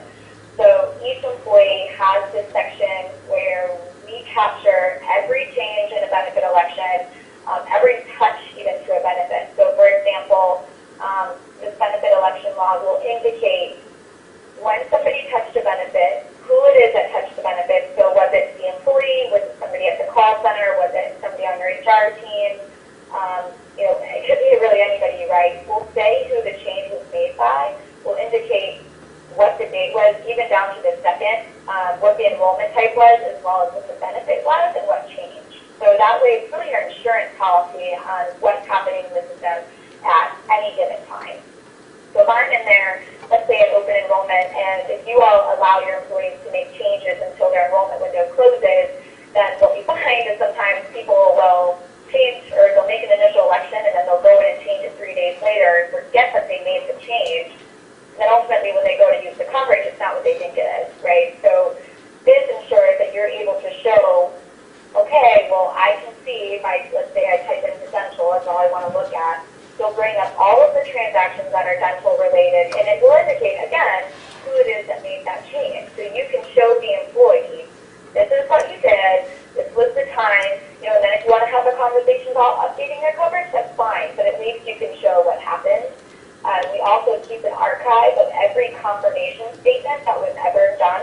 So as soon as they start enrolling in the system, we'll capture that history as well. So at any given date, you can go and see for this individual, they've gone through that confirmation process quite a few times, but you are actually able to see what they elected, let's say, for new hire coverage. You can put in additional notes as you see here. We can put in an employer logo if you want. Here we see within the confirmation statement what their price tag is, what the start date is of their coverage. We can take out this credit section if that's not applicable. We can add in your cost as well as the employee's cost, and then also show them what their deduction amounts are. So this way, you can see what they had, let's say, for new hire coverage. You can also see what they did when they decided to go through annual enrollment, not too far in the future, right? So you're able to compare those and make sure your employee understands. They can also access that information from any point or at the time from their site. So if I were on my home screen here, that will be back on the employee page. That will be located again in my benefit section. So I can see my confirmation statement. The only other thing I didn't say that I'd like to is that the site is mobile responsive.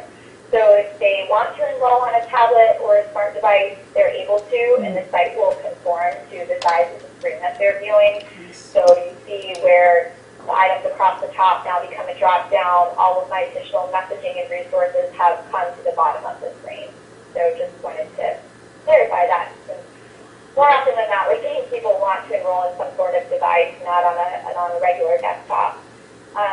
The other thing that I think is important to talk about, along the same lines as the log, is the ability to pull your own reports from the system. So we have a self-serve report writer that's accessible from different places in the site.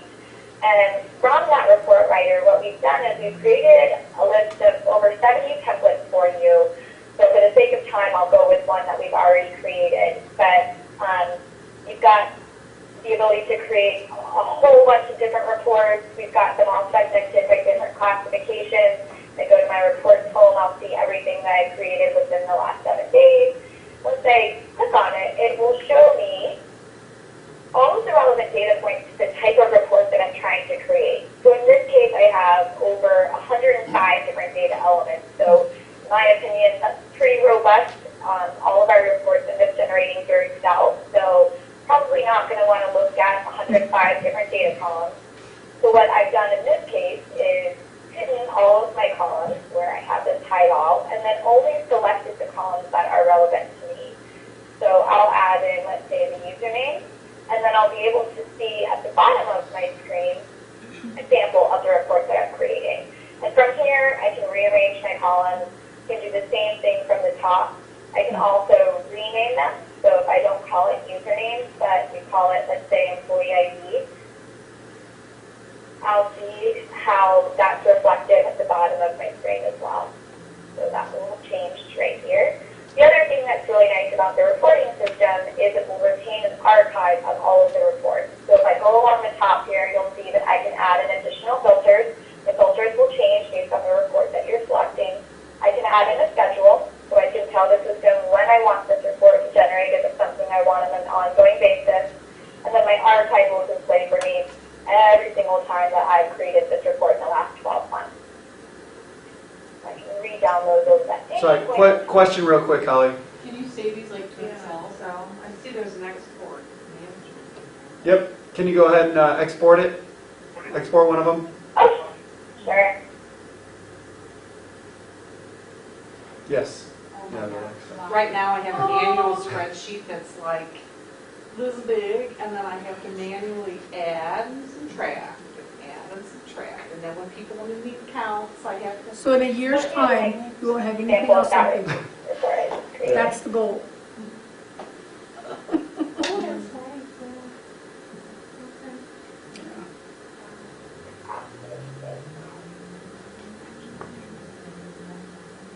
So of course from here you can add in a pivot table or a chart or something. So it comes up in a basic Excel for you.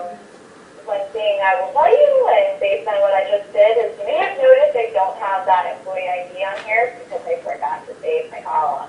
So I go back into my column. We'll see that in fact those did not save, but you'll see that save column. Typically it would save automatically, but since I'm going into a pre-existing report and making changes, you have to make sure you actually click that save column. Right. Good. And there's, as Holly mentioned, there's 70 pre-built reports, so you'll probably find one of several that she'll be using on a regular basis. I think maybe we'll pause here, and we've used quite a bit of time, so just want to be respectful of everybody's time. Is there any other information that you wanted to see, possibly of the system?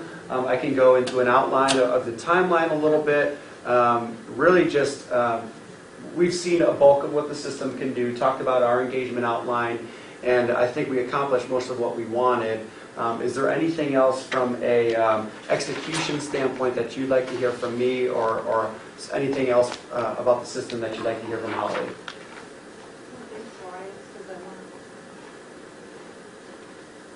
Okay. So I guess I'll just wrap it up, now. Just thank you so much for the time. As far as next steps, since we're targeting, I believe, is it May 1st for enrollment? So sometime in May, it's not always. Sometime in May. Maybe you could help us make it. Sure, yeah. So what we would typically see on a 7-1 effective is an enrollment sometime in May. And we would like the site to be live well in advance of our open enrollment, hypothetically. So we're up and running. We have current benefit elections ready to go. We're doing new hires. And we have the enrollment assist, call center assist open and available to employees. So that's live, say, in mid-April.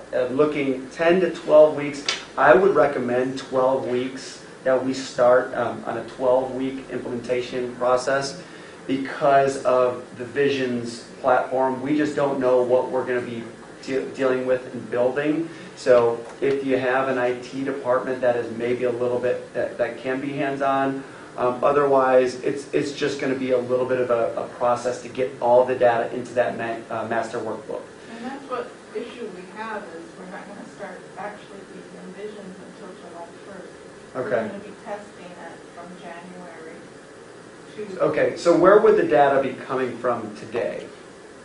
Our SunGuard system. SunGuard. Okay, so we would be communicating, or at least we would be working with you. You would be extracting it from SunGuard today, getting it up into our master workbook, and then that's where I would foresee a lot of the time. So again, we want to be ready to roll it well in advance of 5-1 with 12 weeks, just understanding that it's going to take a little bit of time to get all that data out of SunGuard into our master workbook that can get it all ready in the Smart Pen. Well, SunGuard is our payroll deduction and our benefits, for the payroll deduction, but would you be getting any, information from our current carriers to Yes, yeah, so we would have upload a lot of that as well. So I'm assuming that's probably one of the things on your spreadsheet. Yeah. Right, so yeah, we'll be working with you and get So I putting have that in my our own form. census, and then Yep. they have their census. Mhm. Definitely. So about 12 or so weeks in advance of 5/1 puts us, right around, I think, February time-ish. So that's what we're looking at as far as begin the process. So, confirming, we'd like to confirm here in the next couple of weeks if and when SmartBen Essentials, Assist, and Gatekeeper, and then we start to get that process rolling on our end. Service agreement is signed next, and then we start implementation in, I would say, February 1st at like the latest. Hopefully in January we start the implementation process.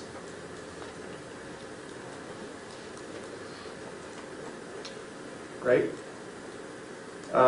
Well, thank you so much for taking the time and looking at the software. Holly, is there anything that you wanted to wrap up with or anything else that you wanted to show? Oh gosh, Marcus, that's such a loaded question. I could talk about this forever. No, I don't think so. I just wanted to pull up for you the dependent verification report real quick. And then, so this is a little bit less cumbersome, right? There's only 13 different items that you can choose from. And so I just wanted to show you a little bit about how this builds, just because I love the ease of use on this.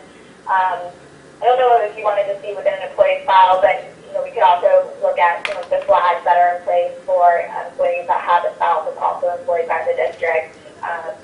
Dependents that have not yet been verified, we actually have a place within the system where we indicate whether or not their verification documents were acceptable, as well as the date that they were verified. We really didn't get into any of those details, so please know that all of that information is also housed within the system and will be accessible by your team. Great. Thanks, Holly. So thank you, everybody. Any additional clarifications? I'm available to answer questions in the next couple of weeks. Next steps for us would, again, just be that service agreement. You can make your choices on if Assist and Gatekeeper makes sense for your team, and then we just look forward to working with you. Right. Good. Thanks, everyone. Thank you. Holly. Thank you. Holly.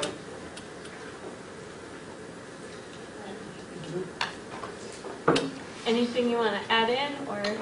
Yeah, the other thing I would just say, Madam Chair, we've done 3 implementations with it. I frankly have been impressed with the questions you guys are asking, and kind of horrified. So it's manual. They can do it all by hand forever. I know it It's by a really heart. flexible system. It sounds like you guys are really super detail oriented. It's a super flexible system. The 2 things I would stress is that, and admittedly with what I've just heard, I'm particularly confident, but I think the setup is key. When we're doing that workbook, you got to get all the details and get it done, because the system is just it's so detail oriented, it's so logic driven, and that's really the beauty of getting the power out of it. The rest of it is, when you see things like this, our clients that are using it actually love it, because it is literally that flexible.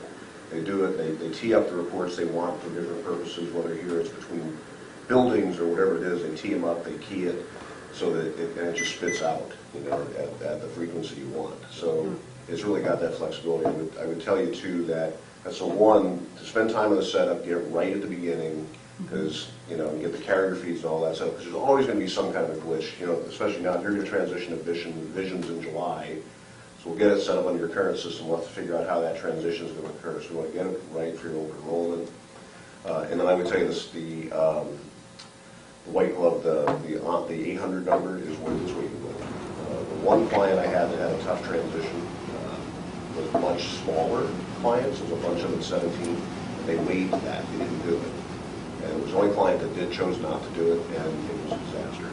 Because the folks many smaller employers were trying to learn the system at the same time. They're actually going through their first enrollment, and their phones were ringing off the hook. And that combination made it really bad. All the large ones like Kingman Havasu that did the enrollment system worth its weight in gold. Let them go through working, checking everything out at that critical first setup, gave the employees a place to call where they could do the enrollments, and absolutely. The ACA side, again, pays for itself. As long as it's here, ACA goes away in terms of that reporting and content. If I can add to that, if that means anything, that ACA thing is so big and so important and so time consuming Yeah. that would be very, Yeah, Kelly did it one year, and then I did it last year, and it was like, right there. So, and that's with help from finance, and they even struggled. They're So very it's kind of intimidating scary. and comprehensive. Yeah, it's very scary. Well, this issue here that we were talking about, that whole admin period was really key, how you measure that. The general thing we recommend is 12-month look back, 2-month admin, 12-month coverage. Because you've got, you can do the averaging, and you've got complexity, because you have multiple levels, and you have teachers and managers, accounted for differently too. So I think that's a fundamental one to go back and look at. It's an easy one to do real quickly, it's a district issue. But it's critical to the law, because everything triggers off of how you do those calculations. So in the system we do it. Well, I guess one of the things I'm looking for, from your group is, what do you believe that this, I'm all for this, because that's just my whole arena is all like this, but what do you believe that you could be doing that you're not now? Like, gosh, I wish I had time to do this or that or the other. I mean, I know your time in open enrollment is very... Yeah, well,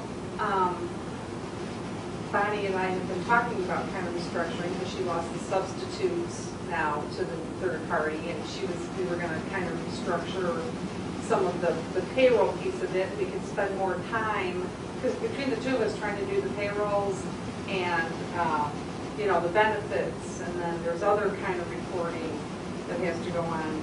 It would free up some time for us to spend time to review it and not always feel rushed and, under pressure, and there's all these timelines. So, I foresee that system, helping me a lot anyway, where maybe, we can. Do you see this, Mike, as helping with future FTEs that you're going to be requesting? Oh, without question. I think that what we're discovering is there's a lot of duplication of effort. Right. Especially when you're talking about paper pencil on one end, and knowing that paper and pencil, in order to proceed forward, has to go digital at some point. Right. So you're talking about gathering and working through hard copies, and then having to then go ahead and transcribe it over and put it over into a digital format. Just that alone is time consuming. Mm-hmm. It burns many hours in a day and even in the course of a month. Mm-hmm. So I feel that any movement forward in this type of a manner, that's one of the reasons why we looked at another software system for our finance side, is there's just a lot of duplication of effort. Where these ladies and myself, we drowned ourselves in spreadsheets because, not to say that they're not important, but because there are areas in which we lack that technological support to help us be more efficient in what we do. So we are moving forward in a lot of these areas. So I'm excited about that. So I believe that a system, if it's not Hodges Mace, if it's something that's there and ready for us to use and move forward digitally, be much more efficient with our time and accurate. Because anytime you're doing anything manually, you're susceptible to human error, especially when you're duplicating a process over and over again. So I'm optimistic. I thank you for coming up and presenting this, and for ECA for bringing this to the table. And this will allow us to move forward here in the very near future with something that will bridge this gap that we're experiencing. Yeah, thank you. Would there be any employee education piece? No. Or is it just going to be, here's an email? I Push the mean, button. is it going to be that there's a half-day in-service? Is something going to be planned out to roll out, or is it going to be digitally based where like you get emails that you need to get this done? Well, Like what we've done. Yeah, go What we've done is tied it in, we've always tied it into an open enrollment period. And then we've done it actually in a combination, but whatever you guys traditionally do, we would tell you when you're doing this, do extra and do on-site. So we typically come on-site, depending what your staff is doing and Gilsbar is doing, we typically come on-site and organize that, the open enrollment process, and include in it like a PowerPoint presentation of here's what the changes are, and then includes in this, I did these myself with my clients last year, is it includes a segment that they give us from their part, in addition to whatever else is there, but it literally walks them through how to do it. So here's the steps you go through. It's pretty easy, and then we'll do handouts too. So you can do stuff you hand out and distribute through your electronic media. You can do through things with Mike and his crew. You can do it through your open enrollment. We would tell you to saturate them with information, particularly because, and what we did with our clients last year is said, you have to go in and re-elect your benefits this year. So you do a positive enrollment because it got to the issue of the documentation and eligibility. And if you don't, then you waived your benefits for the year. So go in, you want them to re-enter everything. If they've already got the documentation, then they can clear it through the pending management process. But they go in and re-enter everybody, so you get absolute current data. We were surprised at about 7 or 8% they hadn't updated information on the addresses. We're surprised something that basic had not happened. So it's fine. Saturating with information, make them do a positive enrollment. Yeah. I don't think we really have a process for that right now, so. It was fantastic. Well, right now it's just emailed out and hopefully you do it. Yeah. If you don't Or you get update, chased down. I don't know that you get chased down. You So don't? I don't think there's a process Yeah. right now at all. So that's why I'm curious what the education for employees is. And we can leverage some of the things that we've done with clients too, some just basic templates that we've used, managers' memos. I mean, obviously you have the emails that you can use, so some more template type of communications that we've done, we can definitely share with you. Messages on the base stub even, or just a little one-liner that. Yeah, if the payroll company's willing to do that, absolutely, yeah. Yeah. I would, a simple one that I I encourage would you. not do pay stubs since you I don't would- really Yeah, hand no, that pay to them. stubs, So yeah. who knows if, But But I mean, have it's people, another thing, it's another something I can put out there. and I would say have people, I know it sounds stupid, but have people sign in, because, the ones who yell and loud are some of the ones who never show up for the meetings. Right? but who's physically going to come on site to go through benefits with employees? Is that, Yeah, we actually do it all the time. Yeah.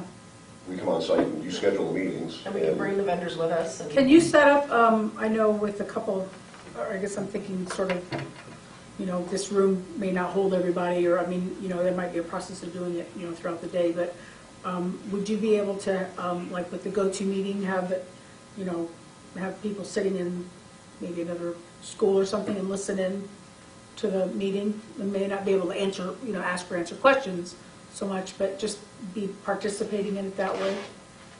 yeah, we can. can. We I think can. We can go to frankly- multiple locations too. That's Yeah. our preference, honestly, and rather than kind of It's looking the at it, I think our face-to-face. preference would be, but, set aside a certain number of days. I would tell you that if the only mistake I see employers make is they offer too many days, and what happens is everybody rushes the last ones. Right. Create a sense of urgency. We'll come down and bounce between your buildings, in the course of several days throughout the month, like, wherever your open enrollment period is. And then we'll be on site. But hold people accountable too. They are adults, so ask them to make sure that they do attend, right? And then we'll come down, and we even do evening meetings. We'll come down to evening meetings, so spouses can come down. No, that's a good idea. And we do it, by the way, with your staff. We'll all use the exact same script. We'll have the exact same, presentations done. So whether it's me, Elena, or Jamie doing the presentations, they're getting the same message. Yeah, I'd recommend that the meetings be, I hate to say it, but mandatory, because we have not had good luck in the past. If you ask people to, I don't know why, it's their benefits, it's important, but it's very hard to get people to come to these meetings. And I think you almost have to. well, in defense of the employees, they were set up as sales pitches in the past. I'm sorry, say that again. It was set up as a sales pitch in the past, and Oh, interesting. people So they went wanna go. in and it wasn't really verify your benefits. You have to listen to Aflac talk to you for 30 minutes first, and then you can verify your benefits. And that's kind of because they provided that service for us, and then there were lots of complaints. We went to just not having meetings at all for a long time. So this would be new. I think people really need to know it's mandatory, would need to go in and update that and really look at that. Don't be offended at the idea that if I don't re-enroll, I'm going to lose my benefits Right. initially. So be prepared. Well, that has to be a district thing. That's not going to be anything. Like That's a big stick. They want. mean, But that's yes, a- but you have to know that your school board wants to enforce that, or your district wants to enforce that. Like that's not us. Yeah. Can they walk away with like a portfolio of their personalized thing of their Yeah, benefits? they'll be able to print out a confirmation statement within the system. But if we were doing on-site enrollment, there would have to be a mechanism for them to print Whereas I think we were seeing these as more informational in terms of, here's the Maybe process, they would here's print it the out when they information you get have to. home. Right, and then when they actually go in and do the enrollment. They could log. Well, the Right. feedback is the way I did it, and they can do it on their, frankly, I've had people walk out and they're doing it on their phones. It That's depends what on I'm, the range of I text can actions literally you see got. people doing it while you're talking to them. Yeah, some will, but unless you're gonna sit there and provide computers. Computers and or printers, right. Yeah, because you got, the other part, it's not, But you guys could, just so you know, you can book computer labs and however, yeah, however, if you Done. wanna do that. Yeah. The issue, it's not just the access to the computer though, Carrie, what they have to do is, if they're gonna walk in with their spouse and kids, right, they're gonna walk in with dates of birth, social security numbers, so they have to know what to bring with them. You know, in some cases, Right. you got kids that are away at college, so they'll need an address for out of state, that kind of thing. So we tell them, we're gonna show you how to do it, right, and in our presentation, we explain to them, these are the key items you're gonna do. You could send that out ahead of time and say, if you wanna enroll while you're there, Right. yes. right? So If they're getting most of the my friends, information we to go haven't home and enrolled do them it. at that time. Yeah. We've done the, here's what you gotta do to keep Yeah. your benefits. You can enroll on your phone, you can enroll on the computer, you can call Enroll Assist, but here's your deadline. We still have a good number of people that don't do computers. Yeah, you hear that all the time, it's true. And they don't even have a smartphone, they got flip phones. Or they don't have, well, printer to print something But if off. it's not paper, like, they're gonna have to enroll digitally, right? This is They'll not, have to, right, use the school computer, the library, yeah. or. Well, That's no, not really a actually, choice, you no. They can't can do just Enroll say, Assist. That's the key. What is it? Enroll Assist. They Oh, just do it they on the phone. call? They can do the whole thing, that's what that is, that white glove treatment is, that's the phone. Oh. So they can do the whole thing on the phone. Wow. And then still loads in for them to get into. So we got pending somebody else management. pushing the keys. If they can dial a phone, and I'm They not can enroll. overselling, if they can dial a phone, they can get enrolled. So, as long as they have, they're on a computer. no. No, On a they phone, just just call call. it. Enroll assistance and rep, you sit there on the phone and walk through. At that point, as long as you've got the But information. then the person on the phone's entering it for them, or Correct. they're entering it? Then the person on the phone is Phones. And we take into account, when we staff our enrollment call center, about 25% of the employees will call during enrollment, so we just know, well, about 1 in 4 people will call. They're going to vary in length. We don't advertise it like, call this Right, number yeah. to enroll. It's more for just questions, but we know that having a call center available is going to, That's gonna save a eventually, lot. people are just going to want to go ahead and enroll that So when way. they come here, we can just Tell them to give them the call. 800 number. Sure. We advertise the heck out of it, candidly. We do. We walk in and say, here's your options, and oh, by the way, call Enroll Assist. So on that page, and I may have just not seen it in the demo, once I'm done enrolling myself and filling out the stuff, there's a place to print Your what I'm confirmation enrolled statement. in. Well, what does it confirm, what does it confirm? Does It it show me confirms- exactly what I put in? Correct, all of your elections, employer, employee contributions, and your elections. So then you do spouse, because I don't know if you guys, I don't know off the cuff, we haven't gotten there yet, but do you allow them to take family medical but skip family dental? Yes. So it'll show that, because occasionally what you'll get is, hey, I signed up for the family dental, and then they go through in the back, and they didn't, And they skipped they it. didn't Yeah, they didn't check the select it, boxes. yeah. They didn't.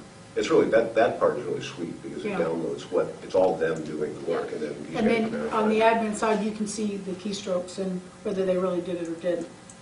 Well, which I I wouldn't really rely like. on it, but they know everybody in this district, and occasionally they'll know, oh, that's Mark. You know, he always forgets that he's married and got 7 kids, so he forgot to and sign up for family, so they'll call him when they're looking in pending management, go, Mark, did you really intend to drop your wife and kids, or your husband and kids, whatever it is, you know? So it's it's nice that way, it's pretty Right. practical. Good. Compared to what you're doing now. I mean, you know. Well, we as I- could have given everybody. Well, what we're doing now is just, we elect to keep it exactly the same. We don't really enter anything in or change unless we have a qualifying event, you know? Yeah. So when you enroll and you got your life policy, do you guys mail the employee their group policy? The carrier does. Carrier? Yeah, the carrier will. So we send the information that they elected it to the carrier will mail it to them. You'll still have to administer anything above the GI and guarantee issue limits. So you'll have to, when you go in, like, so guarantee issue limit is if they apply for 200,000, it's only guaranteed is 100. It's incumbent on HR when they do it, it's built into the system. What they'll do is they'll withhold based on the guarantee issue, the 100,000, and they'll pend the next 100,000, or whatever it is they applied for in excess. When the notice comes through from the carrier that they got the additional amount, then they'll release it and start the withholding going forward for the additional amounts. That process, I can't stress enough, is critical. We had a client screw it up, and they went through, and they can do it on paper today, but if you do it electronically, it just happens faster, everything accelerates. Because what happened is, the person signed up for an amount in excess of the guaranteed issue, both on themselves and a spouse, right? HR cleared it without, and started withholding, took the premium, cleared it without waiting for the carrier. Spouse died 2 weeks later. So client became responsible for the $50,000 additional. Same thing could happen today on paper, it just happens faster. Right. So when we go through the training, they'll go through that whole thing on the guaranteed issue limits to make sure that they're administering it correctly. So now, all the paperwork that I need to fill out that just came out last week for life, we'll do that again in open enrollment? Now, your existing stuff comes across for life insurance, for your voluntary term life, none of that changes. They just roll that across, whatever you signed up for. So you're talking about The new voluntary hires? term life. Yeah, we just got, I haven't even filled it out yet, the paperwork last week for, The guardian, yeah. See, with Unum, they didn't need your spouse's name or your dependent children's name for the plan to cover Yeah. the $5,000 for the spouse or the $2,500 for the child. Unum just wanted to know if you were married and if you had a dependent child. Yeah, that's pretty common. Guardian, they're like, we don't care, that's what they do. What we do, if you want them covered, you have to give us their names, birth dates, and socials. I fought 4 times, said I don't have it, and then they said, well, then we won't cover them. So thus, I sent the email out. okay, so I will be filling that out now. Yeah, and then My it'll be husband there. It'll will. be there with Guardian until, if the board ever decides they don't want Guardian anymore and changes carriers, then, like Unum sent the information to Guardian, what they had, and then what was missing, I had to get for Guardian. And if you ever change from Guardian to somebody else, then the next carrier would take what Guardian has, and so on and so forth. And then you shouldn't have to. It's just during open enrollment, let's say you want to change any voluntary plans. Right. You know, then that's your opportunity to change any Yeah. voluntary. Like you wanna- But I am going to fill it out twice. I'm going to fill it out this week, and then I'm going to fill it out in May. No, because Or we'll not. have it now. Okay. And these guys going forward, this is on the life setup, when they do the actual Yeah. setup, since that's a required field, it'll be set up as a required field now. We have carriers that do it that same way, the old way. I have a carrier on one of mine that just says, just check the box for the basic. You know, the employer paid for it, and it's just covered, and they just provide a marriage certificate and a death certificate, or a birth certificate and a death certificate for the kid. Okay. I will tell you, Clyde, it's a big undertaking, it's absolutely worth doing. You gotta get it set up right at the beginning. All right.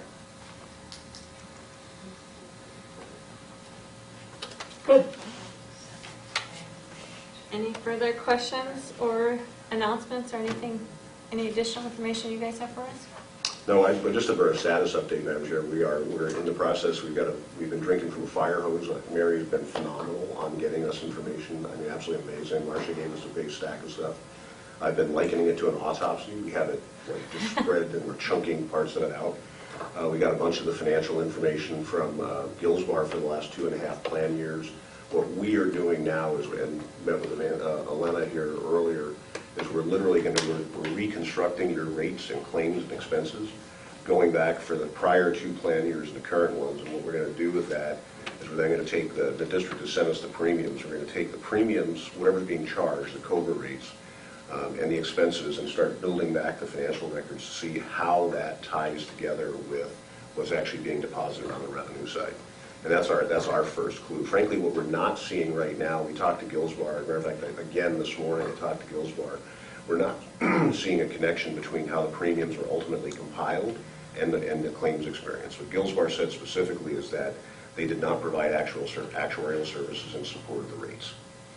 So we don't know how those two connected yet. And we're going to do is we'll eventually talk to Dave It's and say how to interesting do because it. I present it every year, so. You know. So, I would be interested to know. yeah, but two how that firms, I relate. mean, were involved too. So we don't know what the connections were, but it may come clear. So what we're going to do is we'll take the premiums, we'll do the multipliers back to see how much revenue should have come in. We'll track that against the revenue, and then we're going to break out all the expenses by line and reconstruct a rate to see if they actually do connect. So we're literally just starting that process. And you'll circle back around with Dave's office. I'm sorry. You'll circle back around with Dave's Yeah, office. once we haven't, too, for- frankly, I don't know what to ask yet. Yeah. You know what I mean? So I mean, there's a pretty basic question, okay, who Right. did the rates? Right. Because we know there's a COBRA rate out there, Right. We know there's an active rate, we don't know how the district's funding relative to those rates. Because sometimes employers will, and we've seen employers do this when they're drawing down surplus, you'll adopt a rate, an actuarial rate, because you have to justify the COBRA rate. But they may elect in tight years to draw down surplus, and instead of putting in 100% of what's due, they'll put in 95 or 90%. Right. Okay, so we don't know if that's been going on yet or not. We don't, again, we'll talk with Langland too when we get done. We don't know how that additional subsidy that came in from whatever the state did, that $100 and something all fits together. So we're trying to reconstruct the financial operations for the last 2.5 years. Okay. We've done this before with other clients in a case like this. The one we were talking about, we did have one in a galaxy far, far away a number of years ago. They didn't realize they were losing $500,000 a year. And it was because, I might have mentioned this one before, Right. but basically somebody was just transferring monthly. So we're looking at that as our first indication of the heartbeat of the finances of the trust. Okay. And we're compiling all the contracts we're working our way through. What do you think kind of timeline on that? What's We're on your schedule. goal? We figured we'd be done by December 4th, and we'll have our report. I was thinking January 1st, so. We're on track for that. And frankly, if nothing else, Madam Chair, what we're going to say at the end is, here's the items we've identified, here's the ones we've nailed down, and here's the ones we're still working on. But we'll get you something back that kind of walks through. Good. Anything else? Do I have a motion to adjourn? So moved. Second. All in favor? Aye. We're adjourned. What's the outcome on SMART then? 4:03. We're going to vote on that at the November meeting.